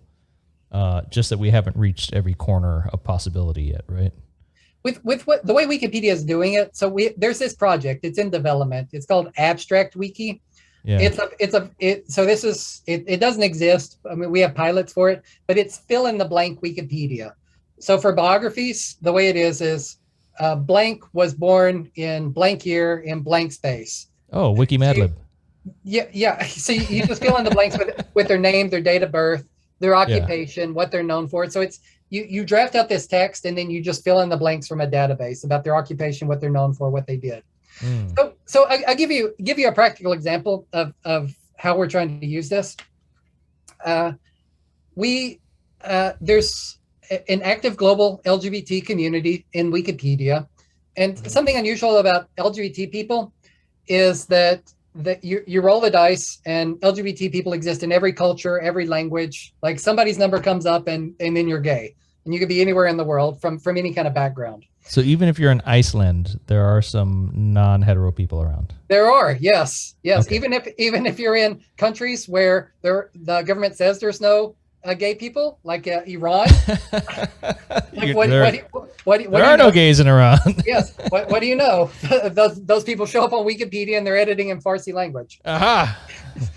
So that is very interesting. Yeah. If people like this want to edit about a celebrity from their own culture, they can make the biography in Wikipedia. Yeah. Maybe the information that we cite is published in their country and in their language, or maybe it's published in some other language. Maybe it's the diaspora, the person from that country that moved to London or whatever, right. And they could express themselves differently, but they're still part of that original culture. Yeah, I had an uncle that was an Iranian dude. Yeah. Yeah. Okay.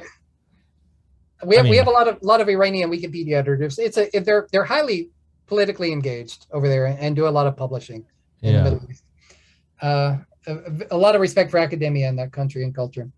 So if we were to run a query, like what are the most popular Wikipedia biographies for people whose gender or sexual orientation is something LGBT, then that's a query that we can run in Wikidata, and we can get a snapshot of the perspective of who are the most popular LGBT figures in any country. Or Elton John.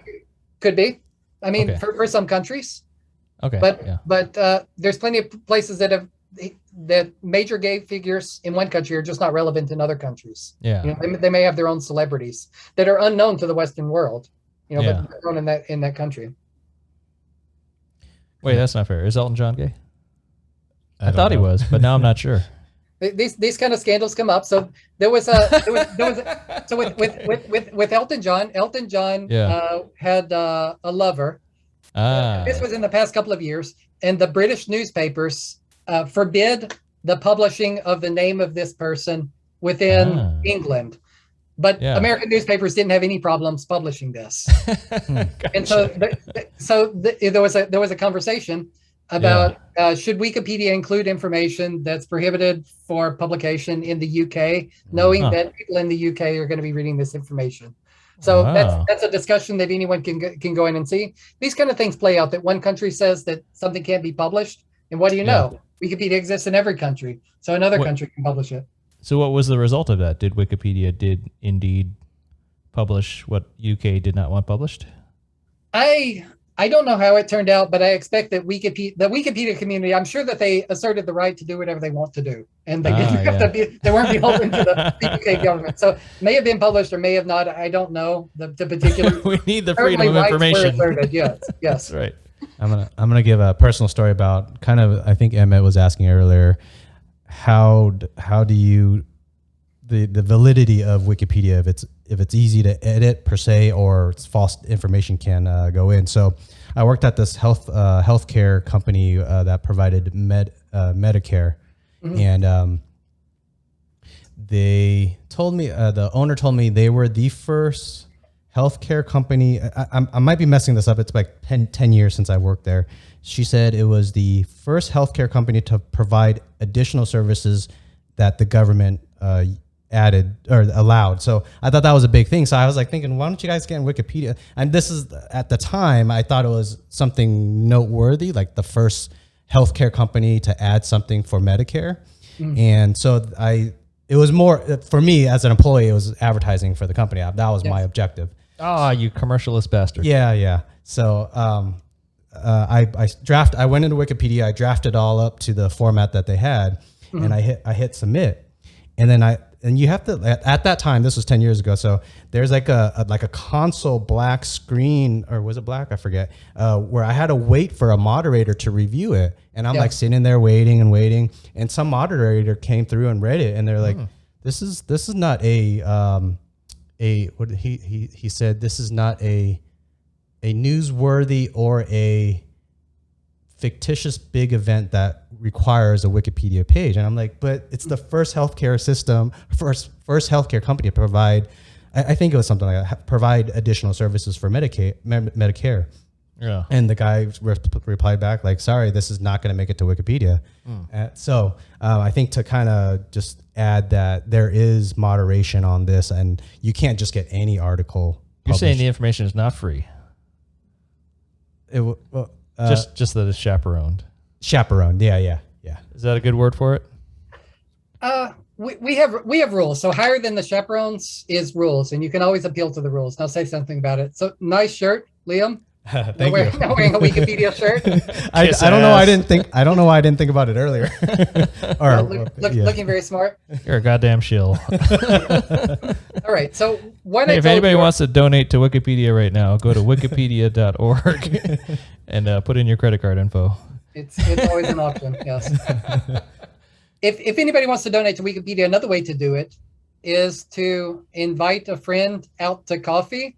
And you two can just talk about Wikipedia. So if you give money to the Wikimedia Foundation, they're going to use that money to encourage more creation of culture about Wikipedia in the world. But you can circumvent that by going with your own group of friends and having your own conversation about Wikipedia. So that's an option as well. Is there a merch store? Can I go buy a bunch of Wikipedia stuff? From what I remember, there was. I mean, there was the shirt, and I think there's cups and sweaters and stuff. It's possible to buy these things on the internet. Yes, it's possible to buy things on the internet. Well, I want to make sure the money's going to Wikipedia. That's my favorite way to support things, is to buy your junk. The money will go to the Wikimedia Foundation. Yes. Okay. I didn't mean junk in a bad way. I meant buy your stuff. So this. Sure. I'm not sure. Did you want to finish what you were saying earlier? Yeah. Or I'll jump? Okay. Sorry. Okay.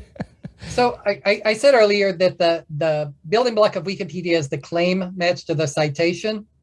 And when somebody submits a new Wikipedia article, we have a set of published rules about how they're going to be judged. And in my opinion, the people that we train to do the judging, there's high precision. That is, if you take 10 people who are all trained to do this kind of judging, almost always there's going to be consensus. They're going to judge articles in the same way. It's actually an edge case where people disagree about whether something should be published or shouldn't. There's almost always very high consensus. about whether to include something and not include something. Now, with companies, I'll tell you what usually happens, what goes wrong. I said that you have to cite sources. We have some additional rules about the sources. If you're writing about a company, a person, or a product, we automatically exclude any sources that are self-published. So if you're writing about a company, you're not allowed to cite anything written by that company. If you're writing about a person, you can't cite anything that person said about themselves. So when you were making this article, I'm expecting that you weren't citing sources where a third party had spoken this fact. You're citing something that the company had published itself. And in any case, if anybody wants to revisit this, or if anyone has a grievance about Wikipedia, and you made this submission in the past, you made it 10 years ago, Wikipedia still got that record. It can be revisited anytime. So if someone says, I've got a sore spot for Wikipedia because what they did for me 10 years ago, you can go into the Wikipedia help forums and say, here's my username, or here's what I was editing. I want a reassessment. I want to talk this over again. Let's reopen this wound. Yes. They'll pull out everything you've ever done. And Wikipedia mean everything you've ever edited. And it can all be reassessed, and you can talk it through with a human. So if Liem had gotten that information published in a local newspaper first, would that have helped his case? Yes, it would have. Yes. Dumbass. Yeah, it was part of local history, and you had a third party that you didn't pay to write that. They thought, this is so interesting and such a big accomplishment of our community that I'm going to independently write about it. Then that's the kind of sources we're looking for in Wikipedia. There you go. You got to scam the newspaper before you can scam the Wikipedia. Sorry, we're giving away the formula. Damn it. It is shenanigans, because that also means that people who have access to conventional news media and journalism have better access to influence Wikipedia. So Wikipedia relies on the integrity of journalism and reporting and publishing for its own integrity, because we can't be better than the sources we're citing. So is it fair to say that generally information on Wikipedia is pretty solid? Like if I go look at shit on Wikipedia, it's not sketchy. Is there a way to quantify that and say this is pretty good info, this is pretty factual, pretty legit? I'm going to add before Lane, if you don't mind. So what I do, this is Liem's 90% rule. So when I choose 1 out of 10 to disbelieve on Wikipedia. I go to news sources, NBC, ABC, whatever, Google News, and then I factor in Wikipedia pretty high. If I have a question about recently was the military industrial complex, I just I was explaining it to my wife, and my wife didn't know about it, so I was trying to find some information to explain it to her. So I went to Wikipedia, and it confirmed what I told her. And then I was like, I told her, well, this is Wikipedia, so I would judge it with a 99% accuracy rate. So that's just me. So anyways. Dude, 99 is higher than I believe you. Well, yeah, I trust Wikipedia more than I trust myself. So that's my little addition. Yeah, Lane, how would you quantify the trustability and verifiability of? All right. So, Emmett, I want to deconstruct your question a bit. You actually asked 2 questions. Okay, so your first question was, can you quantify Wikipedia's reliability? And I would say yes, and that's because there's all these different ways to query the sources, query the citations. You can start putting numbers on these things. You can query how many times people have contested a source, or how many objections have been raised to any given article. So these are things that somebody can analyze, and we have processes for doing this. Yeah. The other question is, can you trust Wikipedia? And I'm going to answer that in 2 ways. One, there's academic research that people have published, not to say whether you can trust Wikipedia, but trying to compare Wikipedia to other sources. So it's always going to be comparable. Yeah. And the question you really want to ask is, should I be reading Wikipedia or should I be reading something else? And there's a lot of cases where academics have said that Wikipedia compares favorably. It's like, it's not wrong. It's okay. Maybe there's something better. But often academics praise the accessibility of Wikipedia and that its fact checking is preventing a lot of problems. It's acceptable. So I'm not going to say good, but I'm going to say, personally, I think Wikipedia is good in a lot of cases, but a lot of the academic reports judge Wikipedia as at least adequate. Now, Liem, am I saying your name right? Yeah, that's right. Liem. It's spelled Liem, but you could say Lem. I say Lem either way. Okay, Liem. You were saying that you tried to settle an argument by going to Wikipedia. An alternative to doing this could be that you go to Wikipedia, and instead of saying Wikipedia said such and such, you could find the original source that Wikipedia is citing, and then say the cited source in Wikipedia, or not even just the source. This source says such and such. And when you get a source in Wikipedia, especially for a well-trafficked article with a lot of editors, like military-industrial complex, controversial issue, huge number of editors, it's more likely that since so many people have edited this, they've been scouring the global media landscape, trying to find the best sources to cite. And I'm just gonna say that when an article is more trafficked and more people engage with it, it's more likely to have good sources. That is, you've asked everybody in the world, what's the best source of information for describing this topic? They dump them into Wikipedia, and they appear in those citations at the bottom. Yeah, so that's where we are with this. You guys reminded me of one of probably about a month ago. One of the most recent things I looked at Wikipedia for, and it was I think I made some statement about the U.S. being so militarily overwhelmingly strong that the U.S. could battle every other nation on Earth and easily win, just based on spending and looking at technology and things like aircraft carriers. Like the U.S. has more aircraft carriers than everybody else. So I started looking up, what is the aircraft carrier fleet of the United States, and what is everybody else's aircraft carrier fleets, and then I started looking at submarine fleets, and I trusted that information in that. It was probably verified in some way. And then I thought, well, who would lie about aircraft carriers? The minute you try to invent an aircraft carrier or delete one, that's a huge thing that somebody's going to notice. There's not many in the world, and every one of them has a Wikipedia article. Besides the aircraft carrier, boats aren't my thing, but there's a Wikipedia community that's responsible for boats. The boat heads. The boat heads, exactly. So they make articles. When are they commissioned? When are they decommissioned? Where do they go? What are their routes? Like, what's their history? What are their names? What flags did they fly under? These things all kinds of exist. I don't know military boats. There's Wiki Project Military History is the most diverse and most active group of editors in Wikipedia, and it's been this way since the beginning.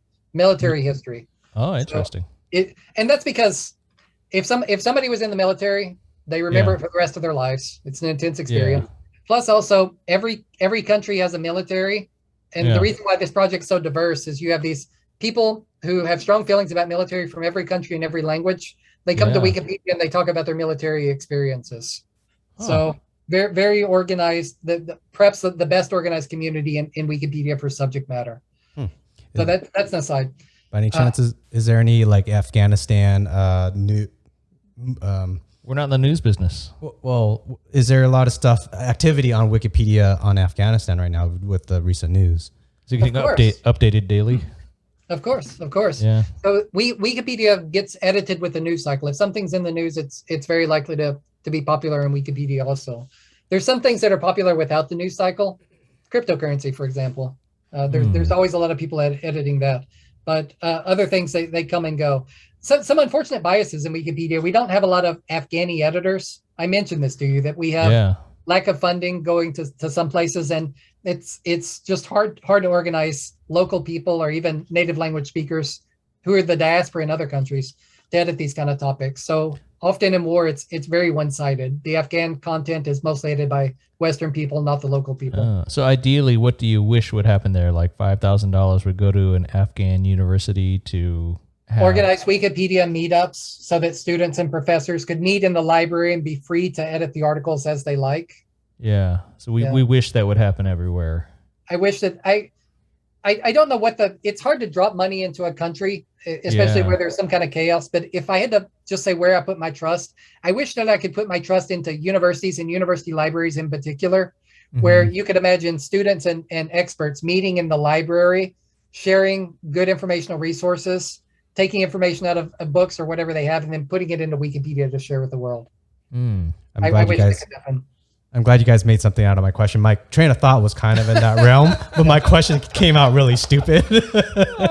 my train of thought was you're digging into these intellectual soft points. I was thinking, is there? I mean, I could ask you, but I don't think, even if you knew, I don't think you'd be able to answer. Is there, like, say the Afghan thing going on? Yes. Is there somehow data that you're seeing editors, and then you see a controversial thing, but then Wikipedia maybe can't get either that it's paid through other media and sources, and the original sources can't get online, government propaganda. So anyways, that was my train of thought, and you guys kind of went into it. So I thought you guys did a good job anyways. You're raising a lot of big issues with Wikipedia. So I'll identify some of them. One is if there was a spike in traffic, either reader traffic or editor traffic to a Wikipedia article, who gets an alert about that?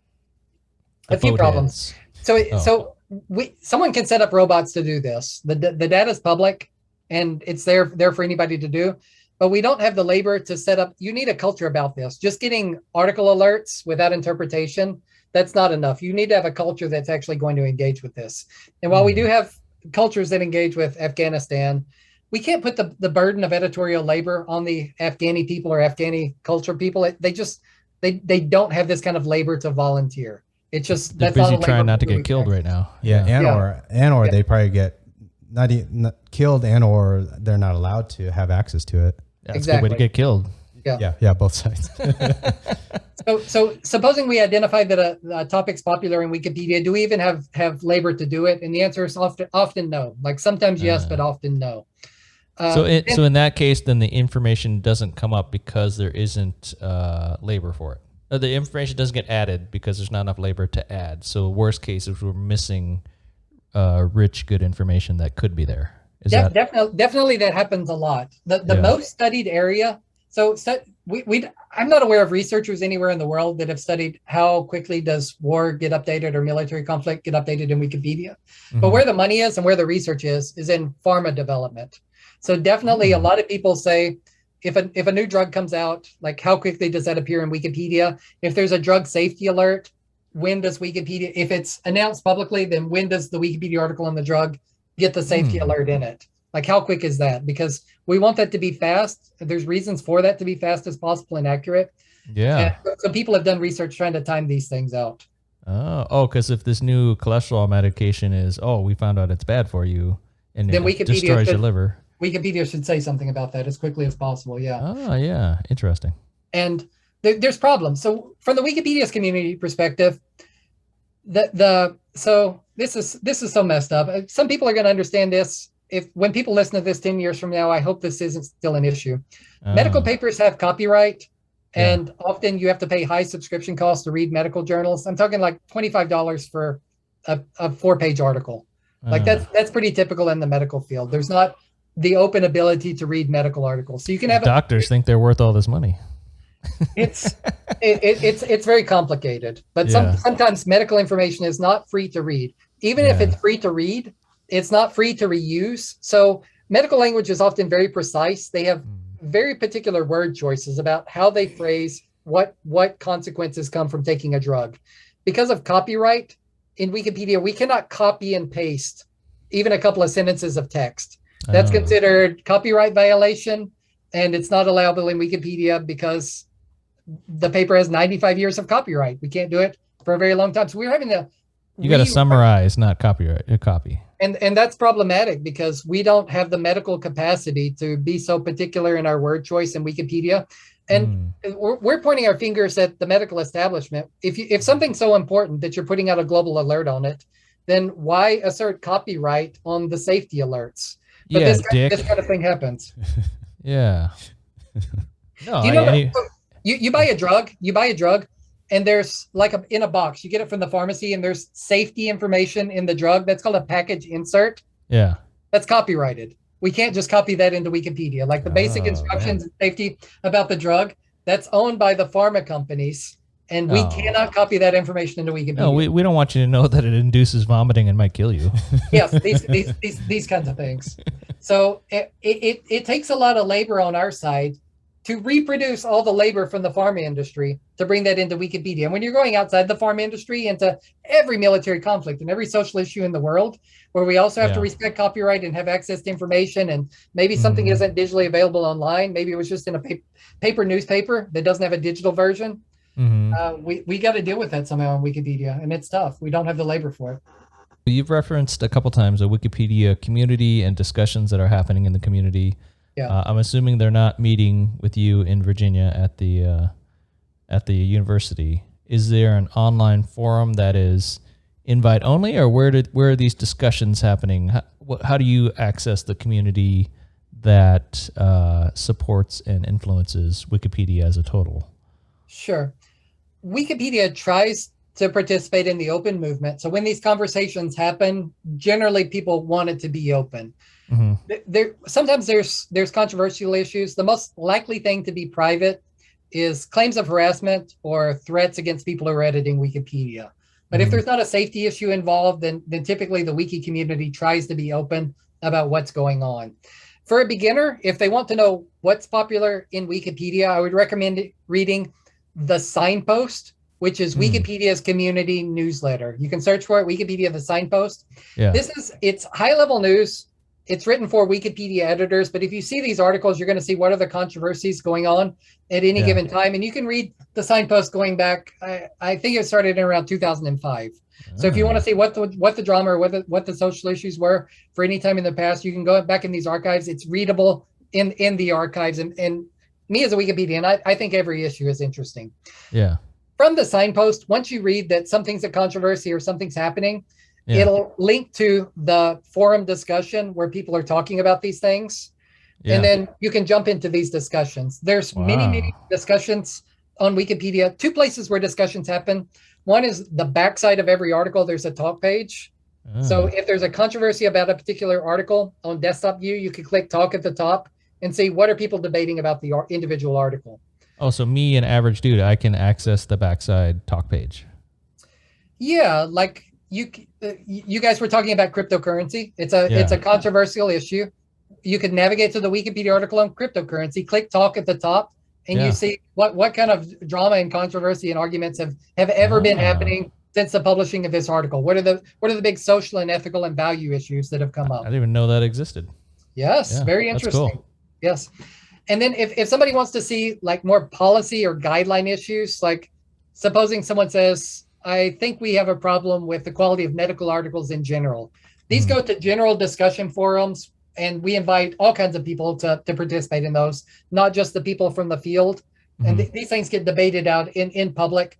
We come to a consensus. We don't vote. We're really looking for consensus and compromise so that everybody agrees, ideally, or as many people as possible agree with what we're doing. But all these conversations archived for the public to read, and anyone can participate in them. Even if you're not a Wikipedia editor, you can still participate in these conversations and jump right in. Wow. So where does that exist? Where does one find that? There's so many different forums. In general, for any language Wikipedia, there's something called like the water fountain or the village pump or the water something. It's like animals in the savannah going to the water source, and they have to congregate. The water hole. The predator and the prey meet each other. Yeah, the watering hole.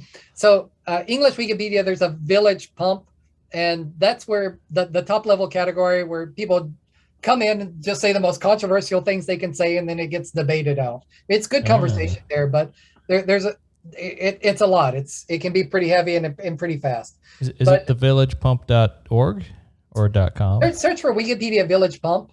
Okay. Or if you're in English Wikipedia, you can go into the search box and type WP : it stands for Wikipedia : pump, PUMP, WP : PUMP, and that'll bring you right to the Village Pump. We're getting deep now. We're getting what secret shit. The back end or administrative part of Wikipedia. And there's plenty of that. Yes, many thousands of pages of documentation. Wow. What little tips of advice for maybe a new user to Wikipedia? Is there things that you do where most common people don't know to do? Like you mentioned something earlier about looking at the sources at the bottom, but also something about I think you mentioned something with the amount of controversy on one topic. Is that something that's easily seen, or is that kind of deeper? Like a controversy meter? Yeah, it's easily seen. It's not easy to interpret. So if somebody, I'm a professional Wikipedia editor, and something that I pay attention to is article traffic, because I'm trying to achieve something called communication impact. That is, I would prefer to edit in articles where a lot of people are reading. I try to find very popular and lower quality articles, then try to improve the quality of those. with the theory being that that's where people are going, and that's where we need to make sure quality information is So represented. cryptocurrency. What about Kanye West? Could be both, sure. Or Kanye's crypto coin. So if somebody wants to see this kind of information, I just told you that at the top of the desktop view of Wikipedia, there's a button called Talk, where you can see all the debates about the in the top pages. No one is allowed to discuss the subject of the article. So that is, you can't go to the top page of cryptocurrency and discuss cryptocurrency. You're only allowed to discuss the way that you would develop an article on cryptocurrency. So you can discuss, these sources are reliable. I think we need to represent this. I see this perspective is absent. Those are the kinds of things that you can talk about in the talk page. But personal debates about your feelings about cryptocurrency, that's not what this is for. So it's not a general discussion forum. It's only about how do we make a good summary for the public to read. Also at the top of the Wikipedia article, you can click a button called View History. And if you click this View History button, you can get things like page views. You can see traffic reports, how many people visited this article on any given day, any time in the past few years, or show me the traffic to this article times every language that it exists in. And so you can see, oh, well, look, people who use this language, they're very interested in cryptocurrency. I didn't even know that we had an activist community or an interested community in that culture. Maybe we should do more to translate content for those people. There's also a button called Page Statistics. And the page statistics give you information like how many people have edited this article, how much content did they add, how much content has been deleted from the article, so that you can find out, did someone add a lot of text and then somebody removed it? You can follow that up. Why was this information removed? Who objected to it? These kinds of things. So the data is there for people to explore, but it can be a bit difficult for someone to interpret. What is, like, how many editors is a lot of editors? How many objections is a lot of objections? And it depends on the field and a lot of other factors. Yeah, I object. Bro, I got the best question, Lane. Yes. What are the top 10 most trafficked Wikipedia pages? What are the things that people are searching for? I guess in the US. Let me just pull it up. So I told you Wikipedia has a newspaper called the Signpost. Yeah. I'm going to go to it. They put a traffic report in every issue. So let me just go to the Signpost and pull up that traffic report. Now, this is exciting. This is what are the top 10 things people are looking up on Wikipedia, right? So the latest issue of the Signpost. Cha-ching. Yes. August 29th. We're talking August 30th, 2021. This is yesterday info. Yeah. Yesterday info, but it's actually the last week. So what was popular last week? Right. Okay. So the number one article, I'm not so up on sports. Let me see, when is this for? Let's see. That would be crazy if people are just looking at sports all the time. Okay, so this is from August 15th to August 24th or to August 21st. So this is like a couple weeks ago. Cristiano Ronaldo. So this is a football player? Soccer, as we know it here. Yeah. Yes. So the Wikipedia article calls this association football. It doesn't. There is no Wikipedia article for soccer, and every week somebody comes and proposes to change the name of it. And the answer is soccer. The answer is that soccer has different definitions in different countries, and that many people are not in the United States and they don't call it football. Who in the world is out there fucking up soccer for the U.S.? I want to know, and we need to go to war. Yeah, so if anybody has any objections, search for football in Wikipedia and see what kind of funny names all the sports are called. We need to send our warships to this country to straighten out this definition of soccer. Charlie Watts, the drummer for the band The Rolling Stones, he died. When someone dies, they get a lot of traffic on Wikipedia. Spider-Man No Way Home, when a movie trailer comes out for a big movie, a lot of times people go there. Number 4, Afghanistan. Just in general, Yeah. Number 5, deaths in 2021. This is perennially popular. So the article deaths in whatever year, that's going to be one of the most trafficked articles for any given year. Is that like I need to catch up and find out who died this year? Like I don't know who all died. I need to know the famous people that died this year. Is that the idea there? You can go there. Earlier I was telling you about queryability. Yeah. Searchability across languages. So supposing here's a query that people have been doing in the context of COVID. Yeah. You can go into Wikidata and you can write this query. Show me all the deaths of people whose cause of death was COVID. Yeah. And so then you can find out what celebrities, and you can do this by country. Show me all the people in a given country who have died of COVID. Mm-hmm. Show me all the politicians who have died of COVID. Show me all the actors who have died of COVID. So Wikipedia can answer these kinds of questions. And death, that's a solid fact. We get good citations about that. Very little. It's very infrequent that we have a controversy saying that somebody's dead. Usually the sources are pretty accurate. And people love going into Wikipedia as soon as possible and then changing so-and-so is an actor to so-and-so was an actor. Wait, so the Rolling Stones drummer is definitely dead. There's no question about this. This is verifiable info. According to Wikipedia. Well, I'm not saying that, but I'm just saying that, like, you could go in and say, for all I know, somebody has protested this or. But Elvis is definitely not dead. If there's any controversy, Wikipedia is going to surface it, and usually it's a pretty solid citation. Okay, sorry. This is so exciting. We keep derailing the list. Are we at number 6? Is that our? We can keep going through it. Yeah. Wrestling, very popular. WWE, something called SummerSlam. People search SummerSlam? That's crazy. Who you were mentioning earlier is the friend of Taiwan. Yes. Officially not anymore.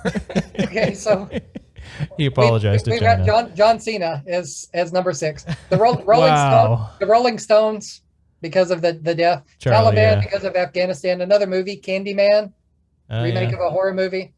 And something called Havana Syndrome. Whoa. So this is the idea that there's some kind of sonic weapon that can attack people. Yeah. Government's going to attack people with a sonic weapon, cause damage to them at embassies, supposedly used by Cuba on the United States. But that's not new, though, right? That's weird that that's popping up in the top 10.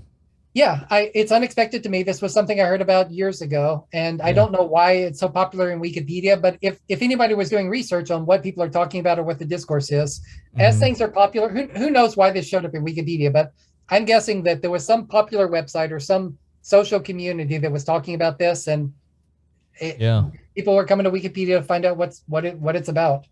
Yeah, I find that to be an interesting reflection of what people at large are looking for, right?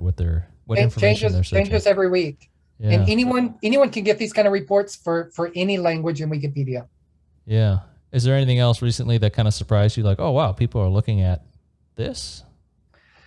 I guess I wish that we have labor and research capacity, and I wish that we had long-term researchers who would partner with the wiki community to answer these kinds of questions.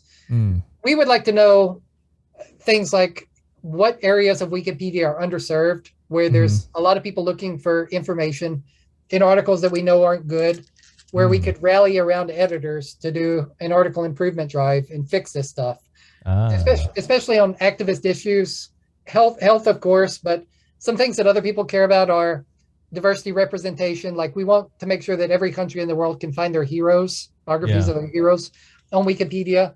We're partial to social and activist movements. So if there's a community protest in Wikipedia and the government opposes it, then the Wikipedia community tries to make sure that's represented online.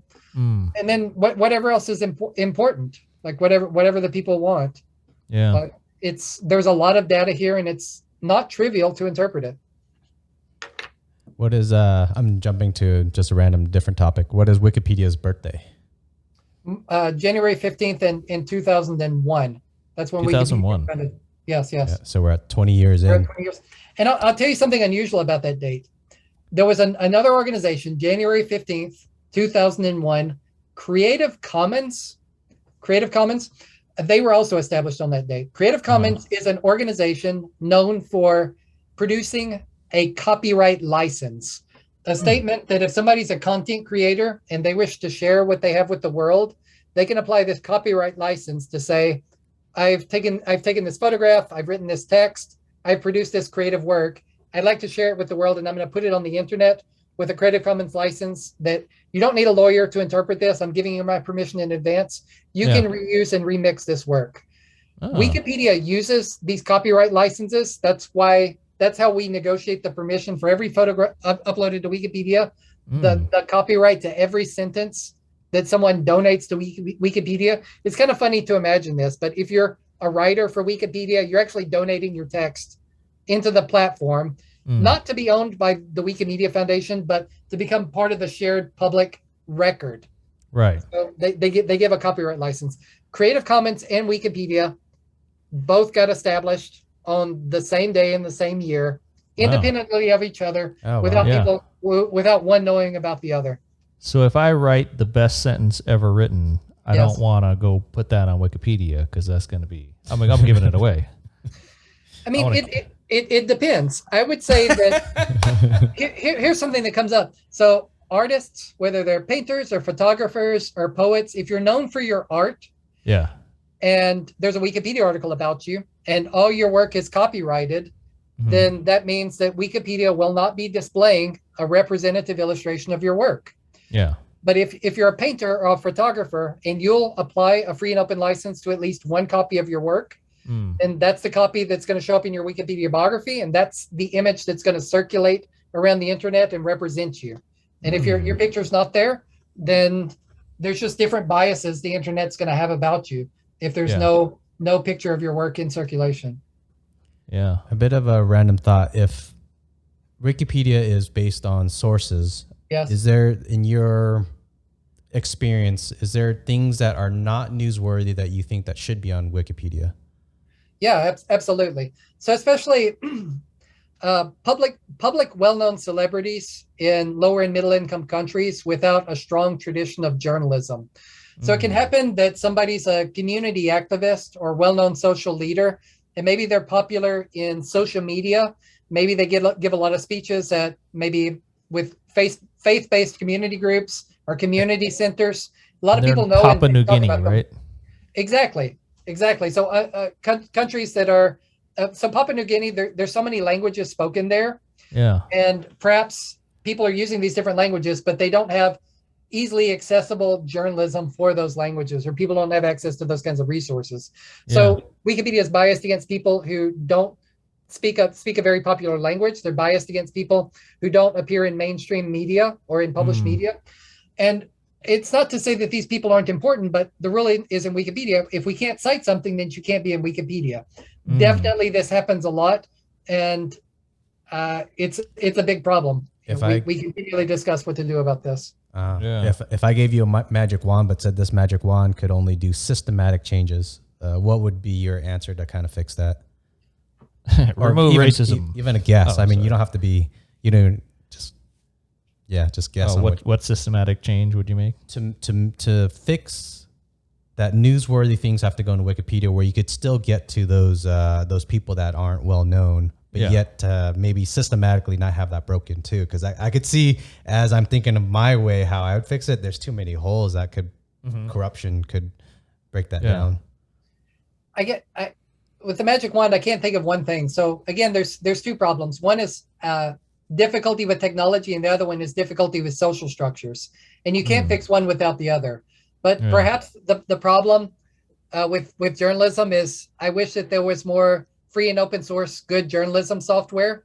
Just about every newspaper in the world uses a different software platform with junky, outdated software.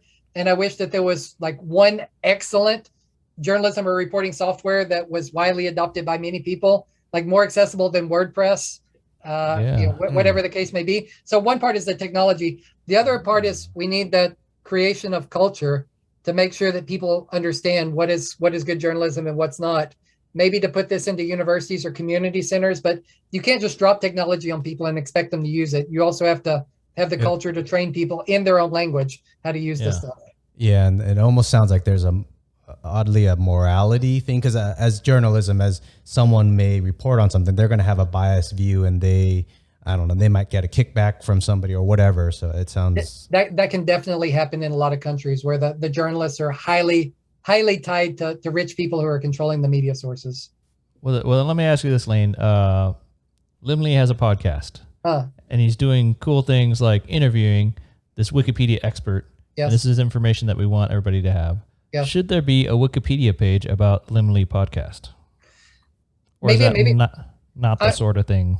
Let's talk a little bit about it. So one thing, Wikipedia looks favorably on knowledge creators, original knowledge creators, especially those that go through an editorial process and have some kind of fact checking. So you're doing interviews, and supposing you're interviewing people and people want to cite your podcast in biographies about these people or in Wikipedia articles where you're getting subject matter experts and they say something about a field, and somebody would like to cite your podcast as a source. Yeah. So in that case, Wikipedia would want to index this or any other information source well, so that we get some information about, does someone object to it? Did someone protest it? What do we know about this source and its reliability? So where things would start is somebody would create the item or record of this podcast in Wikidata. Mm-hmm. Wikidata contains structured data. It's not human-generated prose, but Wikidata is going to identify things like, what is the name of the podcast? What language is it in? What platforms distribute it? Where are the identifiers to find this podcast in different places? What are the identities of the hosts? Who is the publisher or editor or any institutional affiliations that this podcast has? So when was it established? How many episodes did it have of any given day? Where can I find its social media? So when you put all this information into Wikidata, and anyone's welcome to do this with any kind of media source, then that gets indexed with all the major search engines. And I would recommend this for almost any podcast, to index podcasts in this ways. You're not going to get a lot of subversion or propaganda or opportunities for mischief when you're doing this, which is why standards for Wikidata and the structured data, they're a bit different from Wikipedia. Now, supposing a source wants to migrate from Wikidata into Wikipedia, also, a lot of people aren't going to understand structured data anyway. Right. Like it's good for machines, but it's not something that the humans browse. It matters, but it's just not something that a lot of typical people think about. But that's where things starts. It's like looking at spreadsheets, right? Nobody wants to. Looking at spreadsheets, yeah. Yeah. Okay. It's important to Wikipedia's quality control process. Yeah. Okay. Then supposing someone says, let's have some human readable text. Let's have a general reference encyclopedic article about this source. Yeah. I've already told you how this works. So people are going to say, who has written about this podcast that has no relationship to this podcast? Like, who has sought the host of this podcast out and interviewed them unsolicited, unpaid? Who has said that this is so important that we need to write our own critiques of it? Yeah. Then when there's multiple sources to cite like this, and by multiple, I could mean two, but actually four is a pretty good number. Yeah. So like when we have 4 authorities, independent authorities who have editorial control and a reputation for quality, who have written about a topic, then that article is suitable for inclusion in Wikipedia. It passes what's called notability criteria, which means you can have a Wikipedia article. So there is a Wikipedia article about the Joe Rogan podcast. Yes. Right? But not one about the Liem podcast. The day that Liem is interviewed or written about in the Washington Post. Yes. Then he has reached some level of notoriety or significance that would be worthy of a Wikipedia page then, right? It doesn't have to. Washington Post is a very high level respected newspaper, and one need not go all the way to the top. Yeah. But we are looking for respectable sources that are independent, producing journalism, that take a critical perspective of a topic and aren't just there for puffery or promotion. We really want some serious critiques and editorial freedom by the people who are writing things. That's what we're looking for. And that could be a high school newspaper, depending. It happens from time to time. So if you have a precocious high schooler who feels like writing about something, they're local heroes and they're able to write, then we can cite that kind of thing in Wikipedia. So in some ways, a high schooler in the United States can be more free than some very high-level newspapers in some other countries. We're looking for editorial freedom and editorial oversight. Excellent. So, but you could do the Wikidata, is that right? The Wikidata page first? That it says this exists. It's just that I'm not encouraging the creation of Wikidata items for all kinds of things. I'm just saying that Wikipedia has a special interest and special preference for knowledge creators. Anyone who's creating that sweet OC, original content. Yes. So original content is the scarce resource on the net. Computers can produce a lot and people can regurgitate a lot of content, but the original content creators, they fuel the internet. Well, yeah, because we had a conversation with a guy that's doing lab-grown meat, and that was a fascinating, it was literally a scientist dude. We talked to another scientist that just published his peer-reviewed paper on curing brain cancer kind of stuff. So those are interesting information sources. That's right. So if someone were to cite your podcast, the thing that they could do, you cite the original academic paper, and then which is going to be written for scientists, but then you can also cite the podcast, which gives interpretation that's appropriate for a layman and more general audience. It's fantastic. Yeah. I'm going to segue, or it's not really a segue because it's not connected. What do you think about misinformation in your perspective? I mean, I think that's pretty big because you're working with Wikipedia, but then also misinformation now as COVID, and we're seeing only like 51% of people vaccinated, misinformation on that. So what's your perspective on misinformation? Misinformation has changed a lot. So before the age of internet, this level of misinformation did not exist and was not able to travel around the world. With new technology, social media, and the collapse of local journalism. So a lot of local journalists have no longer been funded, with social media and different kinds of advertising taking over local media sources. In the past 15 years, a lot of newspapers have folded around the world. There's no longer local journalism. There's a few media conglomerates that are controlling more and more of the news and journalism media, less independent media. So it's very easy for bad information to circulate around the world, cross language and cultural barriers, and cause all kinds of havoc. This is a major problem in the media ecosystem that we're unprepared for, and there's no clear answer of what to do. Something that we do want is more editorial independence, more original journalism, more OC, original content, independent thinkers from various diverse perspectives. But it's very expensive to fund this, and that's not Wikipedia's place. Again, Wikipedia doesn't make the original content. Wikipedia is the place where we're summarizing what other people have written. Maybe our original content is original interpretation, original writing, so as not to plagiarize or commit copyright violations, but we're still taking the facts from other sources. Now, when information comes into Wikipedia, we have to make judgments about what sources are more reliable and what sources are less reliable. And I've told you before that we're trying to index every publisher in the world, perhaps every author, every speaker. We'll see how far we get with these kinds of things, but indexing all kinds of library and information catalogs to say, if someone's citing this source, what do we know about the reliability of this source? So that's one level of protection. But then on a social level, misinformation can mean a few different things. So one kind of misinformation is misinterpretation of the original source. That is, maybe they're talking about some health issue, they cite the correct health paper that they should be citing on the source, but they just don't possess the level of expertise to be able to interpret it properly. They're citing the right source, but they're misinterpreting it. That can be one kind of misinformation, kind of an error or just a misunderstanding. It's not intentional. Another kind of information can be someone citing the wrong kind of source. They're citing some kind of fringe view, saying something like COVID vaccines are harmful. They're citing just some random blog. So in that case, they're not citing the right source. They're intentionally trying to do the right thing, but this person just isn't able to differentiate what's a quality source from a lower quality source. So that would take another workflow to detect. The way that you can detect misinterpretation is different from shenanigans. Then we can get into shenanigans. So what if you have damn the Irish? What if you have a foreign country and part of their national policy is to try to sow discord in another country, and they want Russia.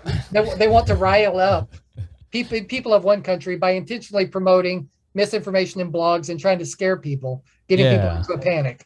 So that can look different from when you have bad actors doing that. That can look different from a sincere person who's just misguided with the wrong source. And then finally, you can have intentional vandalism. Somebody who does things like tries to understand Wikipedia system, and they make a sport out of putting misinformation in it. This is someone with a bad attitude. They're not funded by a foreign government. They're like an arsonist. Yeah. Just I just want to watch it burn, baby. Trying to cause the most havoc with the least effort. So these kind of people, they're always running around Wikipedia playing games. Don't do this. Like, Wikipedia is your shared public resource, and it robustly protects individual rights. Please don't vandalize Wikipedia. But in case of somebody's doing this, we have different protections for it. And we can talk about any of those. No. We don't want the shits to figure out how to do it. Yeah. Any of those things. Like, misinformation can mean a lot of different things. We have different protections for different kinds of misinformation. Would you say that's the biggest problem for Wikipedia? Well, we've kind of mentioned quite a few earlier. Manpower. The biggest power is lack of information, lack of manpower, getting the sources that are published. But the thing about misinformation, we're turning it increasingly into a big data problem. Have more and more robots. This is something new in Wikipedia. This wasn't the case 5 years ago. It's the case now, and it's going to be the case more in the future, where humans still are the highest authority in English Wikipedia, but we have robots who are using artificial intelligence to make assessments of things and suggest to a human, can you give this a look? Can you give this a look? There's something funny about this. And the robot will give different kinds of information. The point of this is to save manpower. But of course, we're talking about ethical issues. Or is it going to come a time when we let the robots do editing without human oversight? Or should we allow robots to do their thing in places where we lack the manpower, like non-English languages, where we just have so few editors and so many things to check that maybe we should just turn the robots there and let them do their thing? These are tough questions, and I don't know what the answer is going to be. Yeah, good luck, native-speaking Hawaiians. Yeah. Talk to robots. So it sounds like, I guess, cup half full, or no, not even that. So I was thinking governments aren't really affecting Wikipedia negative. They are, probably 9 out of 10 times they're not. Does that sound? Governments are not anti-Wikipedia? Yeah, they're not doing. Free democratic Western governments are not. Yeah, I was gonna maybe China, Russia. I don't know what other. India. You mentioned India, but they opened back. Cuba, I don't want to call out any particular governments, and I'm not aware of large scale shenanigans, but certainly, there's different kinds of shenanigans. One is just outright promotion. People in different government agencies around the world trying to edit the Wikipedia article about their organization or about their director, just in the same way that someone would promote a product. So that's not the most dangerous thing in the world, but every government agency in the world has had somebody do that. Yeah. It's just everybody's tried to edit the Wikipedia article about themselves. Another thing is there have been some countries where we've seen a spike in Wikipedia editorial activity that we were able to detect. Yeah. And all these people seem to be editing things that are favorable to the government and unfavorable to the volunteer activist communities. And we just say, what's happened here? Yeah, Venezuela, what's going on? It seems like shenanigans. So, interesting. Yeah, so that has happened. And this is public data, but we don't have the researcher capacity to present the data, make the visualizations, do the expert interpretation, and give the social context. Yeah. So it's not that we're trying to keep this quiet. It's just that the volunteers who observe these things, we just can't interpret it in a way that's fair. And so we don't come out and make accusations. Because who even knows where Cyprus is, much less what the hell's going on there? It's north of Africa, south of Italy. Yes. So it's over there in the Mediterranean. Yes. Oh, you guys are good. Worldly travelers. I only know that because of a cryptocurrency thing. Shenanigans. Get the fuck out of here.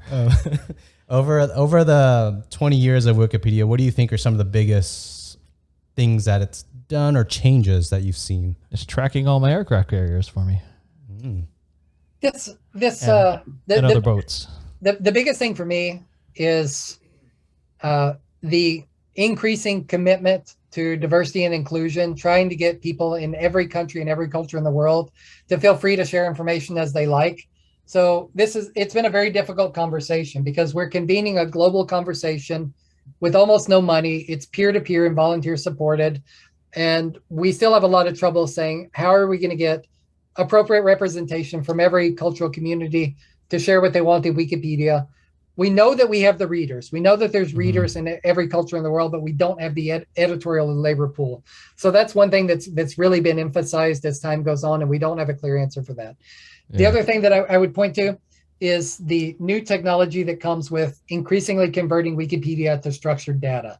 I really think that Wikidata is going to be bigger than Wikipedia, because Wikidata is the source of translating information across cultures, simple statements of facts. I'm not talking about human prose, but simple statements of facts, making sure that's translated into every culture, maintaining our quality control, being able to critique sources and identify complaints about different sources, or identify when somebody's got a problem, making sure that people can collaborate across languages, making people interconnected where nobody's alone in the world. So I think that structured data is going to be the key to that.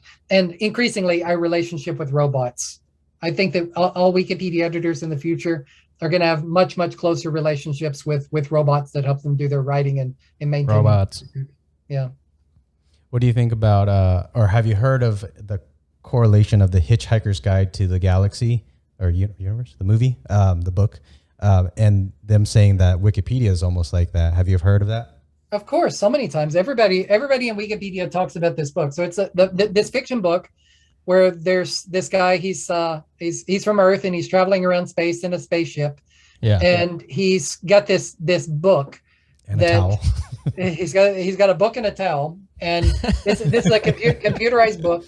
The gimmick with the book is that it's got general reference information about every kind of alien in place that someone will go to. Yeah. And also, the people who use the book are encouraged to submit entries to the book. It's an anyone can edit. It's got an editorial process in the book. And so that sounds a lot like Wikipedia. It's science fiction that prefigures Wikipedia. So people talk about that. People talk about Asimov, Isaac Asimov. He wrote a book called The Foundation. Yeah. And in Asimov's Foundation, this is science fiction. The idea is that there's going to be a catastrophe for humanity. Humanity's about to experience a lot of trouble and go into a dark age. There's going to be a lot of technology lost. And his strategy for getting through the dark age is that while we need to make an encyclopedia, a store of all human knowledge, make sure that's well preserved, so that whatever happens to humanity, if there's ever a setback, then people can pull from this knowledge and not forget any of the knowledge or culture or science. Make sure that it's not lost, and make sure it's accessible to everybody. You don't want to waste 1,000 years relearning everything that got us to a modern age. Yeah. Well, I love the work that you're doing. It seems to be good all around and contributes to knowledge and free information to the world. So I love all of that. I know you mentioned earlier that University of Virginia pays you to do this. Yes. Right. So I'm curious what your relationship back to the university is. How do you share back to the students? How does University of Virginia benefit from you doing this great work? Is there a feedback, or is there a value that comes back to those students? So can I be a devil's advocate and ask by chance, are they getting an unfair advantage to Wikipedia? Oh, like the University of Virginia's wiki page is awesome? Or their sources of information points a lot towards the university? Yes, it's an unfair advantage.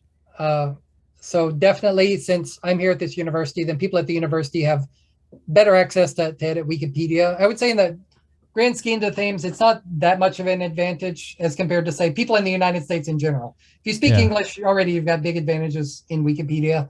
If you're at a university, you've got big advantages over people who don't have access to university resources. I wish that every university in the world would employ a Wikipedian. And from my perspective, I feel like the resources are there because every university in the world hires people to post to social media. And I don't feel like social media is as much of a public benefit as Wikipedia. And when I say Wikipedia, we've been talking a lot about Wikipedia. Actually, I don't care about Wikipedia. What I care about... Oh, bullshit. I really don't. I would jump ship. You should be wearing their damn t-shirt. I care about free and open access to information.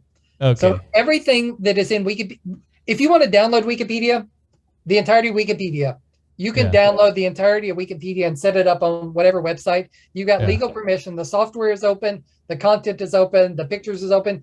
You can do whatever you want. And if technology ever changed and someone ever had a better technological container to store Wikipedia, they could export all the content, and maybe the community would move over. Community cares a lot about the ethics and values and the culture, but it's not as if my commitment is to Wikipedia. My commitment is to storing free and open information that's accessible to everyone in the world on the web. That's really what I and what we all care about: open information.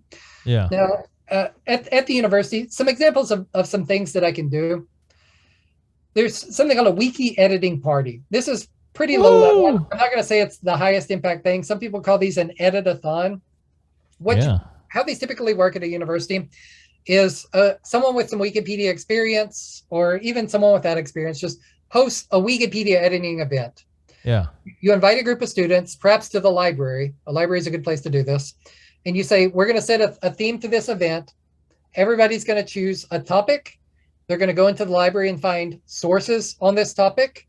And you're going to pull a few facts out of these sources, and you're going to put them into a Wikipedia article, or if you really feel fanciful, you can make a new Wikipedia article. You're going to cite the sources. So when you do these kind of events, and you can do this in, say, 90 minutes, have a pretty solid editing event where everybody does something. Yeah. You teach, especially if they're undergraduate students, you teach them how to use the library. You teach them, say something about the reliability of sources. Consider how reliable is your source. Yeah. How do you make a citation?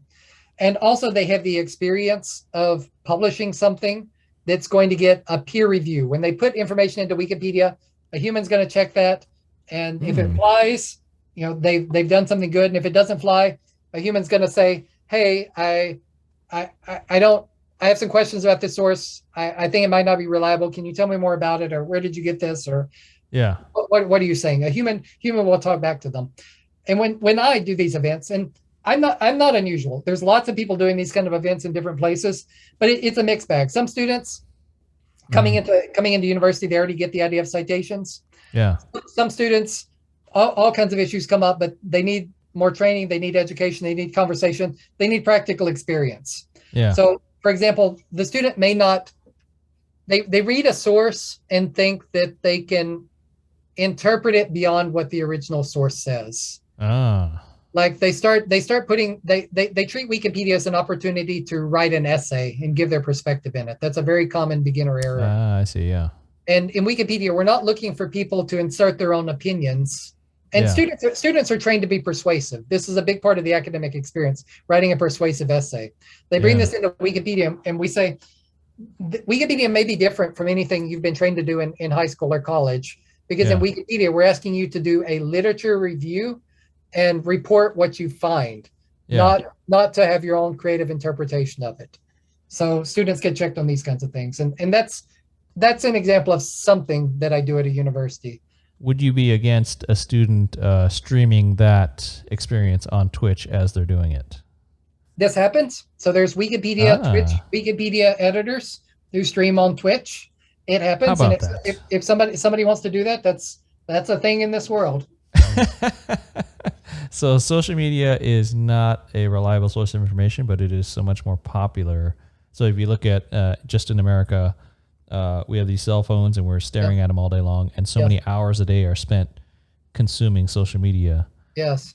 So it has a different impact than what Wikipedia does. Certainly, yes. Orders of magnitude more. So that would be interesting to showcase Wikipedia through that. I think window. If somebody wants to do it, I'm not going to say that Wikipedia editing is the most exciting thing to watch. Some people are interested and some people are less interested. It's as exciting to watch as somebody doing research in the library. You're welcome to go in the library and just stare at people if you like. I'll watch 30 seconds of it on TikTok if you dance as well. Yeah. Okay. Yes. Jumping to your passion and freedom of information, and if you want to not answer this, because I'm going to ask you your personal opinion. Sure. What do you think is maybe the worst atrocities of freedom of information for people? Is it like North Korea, China, or what? I don't know. What's your perspective on that? What's the worst in the world? Atrocities against free information? Yeah. All right. I'm not gonna blame the repressive governments. I'm gonna blame the rich countries. I would say the current standard of copyright is the biggest barrier to information. I'll give you an example. The United Nations International Panel on Climate Change recently released a report just last month. This is the current state of climate change, the scientific consensus. They got this report. It's several thousand pages, and then the summary is like 200 pages, and then there's smaller summaries. But this is the authoritative report of what everybody in the world ought to know about climate change. This is a pretty typical practice, but they applied a conventional copyright to this document, which means that we can't import this document into Wikipedia until the copyright's expired.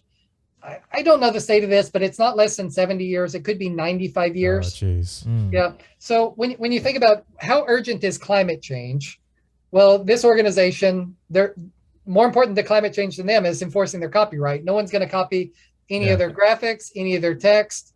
There's problems with exporting their data. This is an English language document as well. In Wikipedia, climate change is everybody's problem. We would like to be able to translate text from this document, or even just copy and paste information out of this document, drop it into Wikipedia. Maybe we'll work it over more, but a lot of scientists have been very precise with their language and their wording in this document. We can't just import this document. We can rewrite it in our own words and cite it. But given the complexity of climate change, and given that they produced several thousand pages of highly authoritative text with sign-off from 100 different governments, the scientific committees of 100 different governments, and so many different scientists and so many universities, I would like public domain on this entire work. Yeah. And I would like everyone to have free access to it, to remix, to translate it, to share it around the world. Now, it's not that this organization, I just don't believe that there's anyone in this organization who really understands the open movement or open media. I'm sure all scientists have heard of this concept of open access, but it's just so controversial to say, can you put your document out and really let anyone engage with it, really let anyone do what they want with it? They'll have all kinds of arguments. Like what is their goal for copywriting that document that is meant for public dissemination? Some of the arguments are that they want people to read it off their website instead of going somewhere else. So it's their work, and they want to make sure that they get proper credit for it. Another thing that they say is that if they're the only ones who publish the document, then there's no chance of there being an error-filled version. Misinformation from somebody else's version of it. So they don't want an unauthorized translation of the document into Arabic or some other language where things have to be reinterpreted. The language of science is English, and therefore, if you want access to this document, you better know English. You know, yes. Could they give specific permission to Wikipedia as a trusted custodian to share that as well? Is it possible that they could say, it would be unprecedented. So the Wikipedia community, we don't have a relationship with this organization. We have a relationship with the World Health Organization. So we're talking about health information. At the United Nations. Health information is copyrighted like anything else. The World Health Organization mostly will not give us their content. They in the course of this partnership, they've given very select information. In my perspective, it's a start, but it's not very useful. I appreciate the partnership, but it's not going considering the global impact of disease, the global burden of disease, and how important it is for us to be able to have good health information in Wikipedia articles. I'm going to say something else. I engage with Wikipedia's health content. I'm going to put this in context to you. Tell us, brother. Wikipedia is the most consulted, accessed, requested, and published source of health information in the world for almost every topic and in almost every language. Wait, more than WebMD? Of course. Okay. Yes, and we've got the traffic. So I've got traffic from WebMD. You know, nice people in a big office in Manhattan. I've been to WebMD. You motherfuckers. I've been to WebMD. You know, and then so they've got this very convenient location in Manhattan, and then here I am when our Wikipedia meeting in New York. I was living in New York doing all this stuff. This dusty basement fire hazard with wires everywhere, no disability access. You have to go downstairs. They weren't even safe for able-bodied people. How ironic. And then we go and meet and miss people, and that's the best that Wikipedia's got to provide. And then from that little dirty basement, we're competing with WebMD and winning. We're getting more traffic. Of course, WebMD gets much more funding than Wikipedia. Very wealthy organization.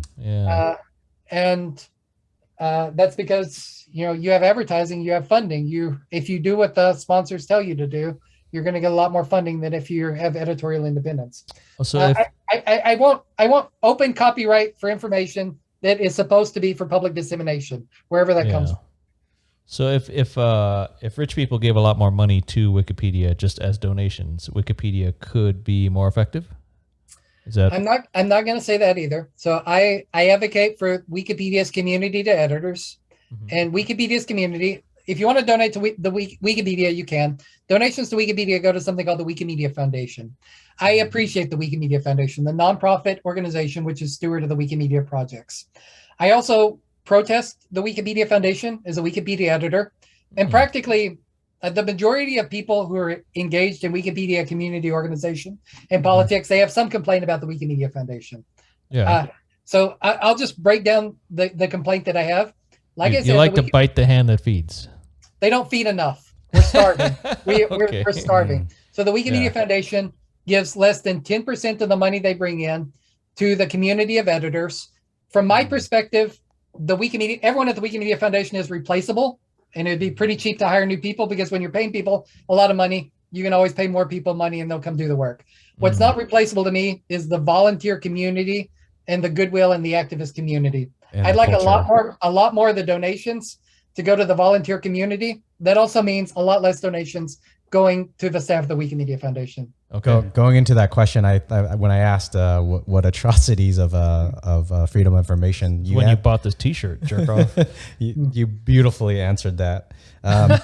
So there's a lot of questions, information, things that you wrote in the questionnaire, and we didn't even cover a lot of it, which is an awesome conversation when we go this far and not really touch it at all. So I have a final question section, so we're going to do that now. Sure.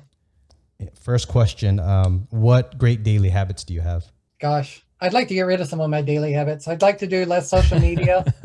I'd like more control of my media feed. I'm struggling with gaining access to more of my life. I could use more focus and less Wikipedia rabbit holes and other media rabbit holes. I'd say the best habit that I have is one that I don't exercise enough, and that's keeping my phone off or not even having it in my pocket.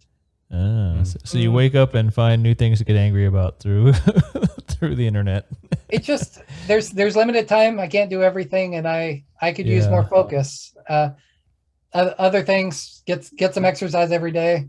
If you don't stay fit, then you're not going to be able to concentrate. Did you say you're physically in New York City? I lived in New York for the longest time. These days I'm in Charlottesville, Virginia, at the University of Virginia. Yeah. Gotcha. Okay, next question. We kind of talked a lot about it already, but what do you know or think of cryptocurrency? If there's anything you want to add, if you don't, I could delete the segment. No, my wish for the cryptocurrency community is that they rally around community organization to identify the biggest social and ethical issues in the field of cryptocurrency and produce culture, produce conversation, and produce discourse where many people from diverse perspectives say what they feel about these ethical issues and how they ought to be resolved. If the community is empowered to list the ethical issues and identify where the problems are in cryptocurrency, then I predict a robust future for cryptocurrency. If there is not community control of cryptocurrency and the discourse around it, then I predict corporate capture of the entire experiment and a loss of many of the things that make cryptocurrency attractive for people today, here and now, while they're taking good ethics and values for granted. I agree with the majority of everything, with majority of what you said.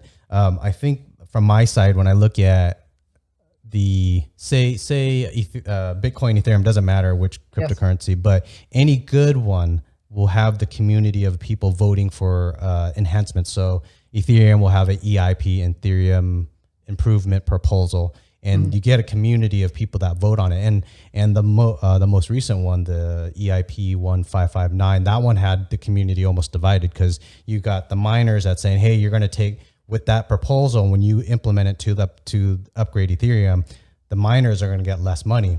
Mm-hmm. And then the other side, other people are saying, well, this helps to improve the stability of our blockchain. So I when I see that part of it, I think it's a very healthy culture. I totally agree with you on the other side. When I hear the majority of people that talk about cryptocurrency, the people I know, I think I'm the only crazy person talking about consensus of truth. What I mean by that is nobody understands where this paradigm can go. Mm-hmm. And I'm really, I'm very passionate about cryptocurrency. So it almost breaks my heart that nobody sees how big this blockchain thing can go. I understand it needs people, but if people don't understand it, we can't get there. No, I just want to get rich.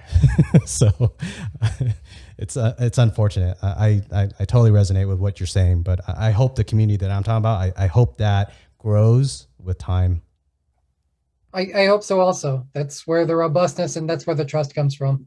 Yeah. And I think like, especially when I see, say Vitalik from Ethereum, Charles from Cardano, they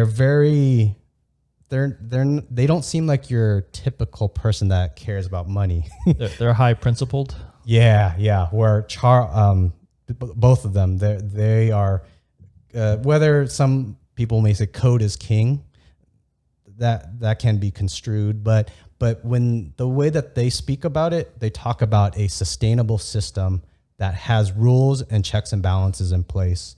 And Vitalik, I think both of them, but Vitalik, you see things where he gave, I think it was $75 million away, where someone gave him money. They found out the address or his private wallet address.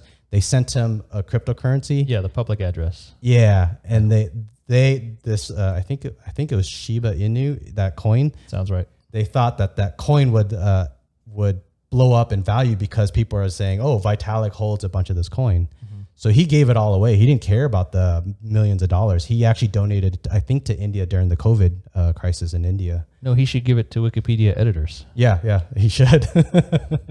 Is there a way to do that? Because we know how to donate money to Wikipedia. Is there a way to get money to editors? There's Wikipedia community organizations. We call these chapters, and they often go by the name of Wikimedia and then a country name or some other organization name. Mm-hmm. So there's a Wikimedia New York City. That's all the people in New York City who want to go to meetings and do governance issues in Wikipedia. They accept crypto. There's Wikimedia Deutschland, Wikimedia for France, Wikimedia for so many countries in the world. And if somebody wants to donate directly to community groups, a lot of these take crypto. The ones who don't, I mean, I'm sure they could be persuaded to set up accounts. If somebody wanted to get money to, say, an underserved language community that just has never had that kind of structure or support, then that could be a thing. But this isn't a major revenue stream. We've never had a big donor of any kind, I think, to any of these community groups. Well, because people don't know this. We just think... They don't know them. They know the Wikimedia Foundation. Yeah, we think Wikipedia is good. Oh, there's the yearly donation. I'm going to donate some money, right? And so me buying the shirt probably only 10 goes to the foundation, only 5% gets to the editors, maybe 5 or 10%, if that. If that, yeah. Yeah. $2. Yeah. All right, next question. What's the biggest problem for humans? What should they do to fix it? I'm concerned about climate change. So supposing scientific consensus is right, and we're in a mass extinction event, supposing that by 2050, half the species on Earth are going to be extinct because of rapid climate change. It's not about the extent of the temperature change. It's just how rapid it's going to be. So we're doing in 100 years what previously would have been thousands. If by chance somebody was next to you in a coffee shop, and then they said, "I don't believe in climate change," what would be the few sentences that you would try to say to convince them otherwise in a few sentences? I probably wouldn't. I probably wouldn't say anything because the scientific consensus is out there. And at this point, if somebody can't be persuaded by the scientific consensus, then it's hard to find anything that would persuade them. I like how you started with, let's suppose all the scientists are correct. Let's suppose they're onto something. Yeah. It's pretty bleak. So this new International Panel on Climate Change report that came out last month. Yeah. My reading of it, and it's a very long document, and I haven't read much of it, is that we can stop climate change if there's science fiction technology to reduce carbon emissions. Yeah. So already the plan seems impossible to me. They want to have a machine that you plug it in, it sucks up carbon out of the atmosphere, spits out coal out the other side, and also it doesn't use any energy to do this. Like, oh yeah, then we get all this free coal. Yeah, it's oh no, we're in a pretty bleak situation. Yeah, and human extinction's not on the table, but extinction of nature certainly seems to me. We're going to be losing a lot of biodiversity, animals and plants going extinct, and what a terrible waste. Here we are at the cusp of technological utopia, and we're about to destroy everything that makes the Earth habitable and fun to live in. I think I'm almost at a point where if anybody wants to argue with me about logical and reasonable scientific things, I'm almost at the point where I'm like, you know what? Look, bro, did you do really well in chemistry class in high school? Are you really good at statistics? Shut the fuck up. You're not the smartest guy in the class. Stop pretending you're smart. Yeah. All right. Next question isn't so bleak. What is your favorite food or dish? I eat almost the same thing every day. So I'm vegan. I have a vegan diet, and I make beans. I cook some kind of vegetable. I eat raw leaves, some kind of kale. So I take raw kale and I put it on a plate. I put some kind of starch on it, like rice or potatoes. Yeah. And then I put my beans for protein, and then I put some kind of vegetable to supplement it. And that's my staple diet. This is what I want. It satisfies me. What about cauliflower pizza? I make pizzas regularly. I think it's good to have friends over, and we make dough once a week, and then it's rising. Yeah. And then we put together a pasta sauce, make our own pasta sauce. We roll out pizzas, and then we have a movie night. I like to live in communal situations. Yeah. I've lived in different kinds of shared housing situations, and I still live that way today. And I like having lots of guests over, and I just like being around a lot of people all the time. Wait a minute. You waited till the end to tell us you were a vegan hippie. Does with vegan, is it, so with pizza, do you have to do no egg, or is it egg or milk in the no beef? Well, I mean beef, that's obvious, but with the crust or the no pepperoni. Conventional dough, conventional bread, it all has the same recipe. It's flour, yeast, water, and salt. So it's not conventional to put milk or egg in a pizza crust. Yeah. Oh. Okay. Or a bread. You used to work at a pizza shop? I didn't make the dough. I was the one. You were the labor? Yeah, kneading. They didn't give you the recipe. All right. And that was like what, 25 years ago? 20 years ago. Okay. Last question. Think of at least two friends that should do this conversation and call them out.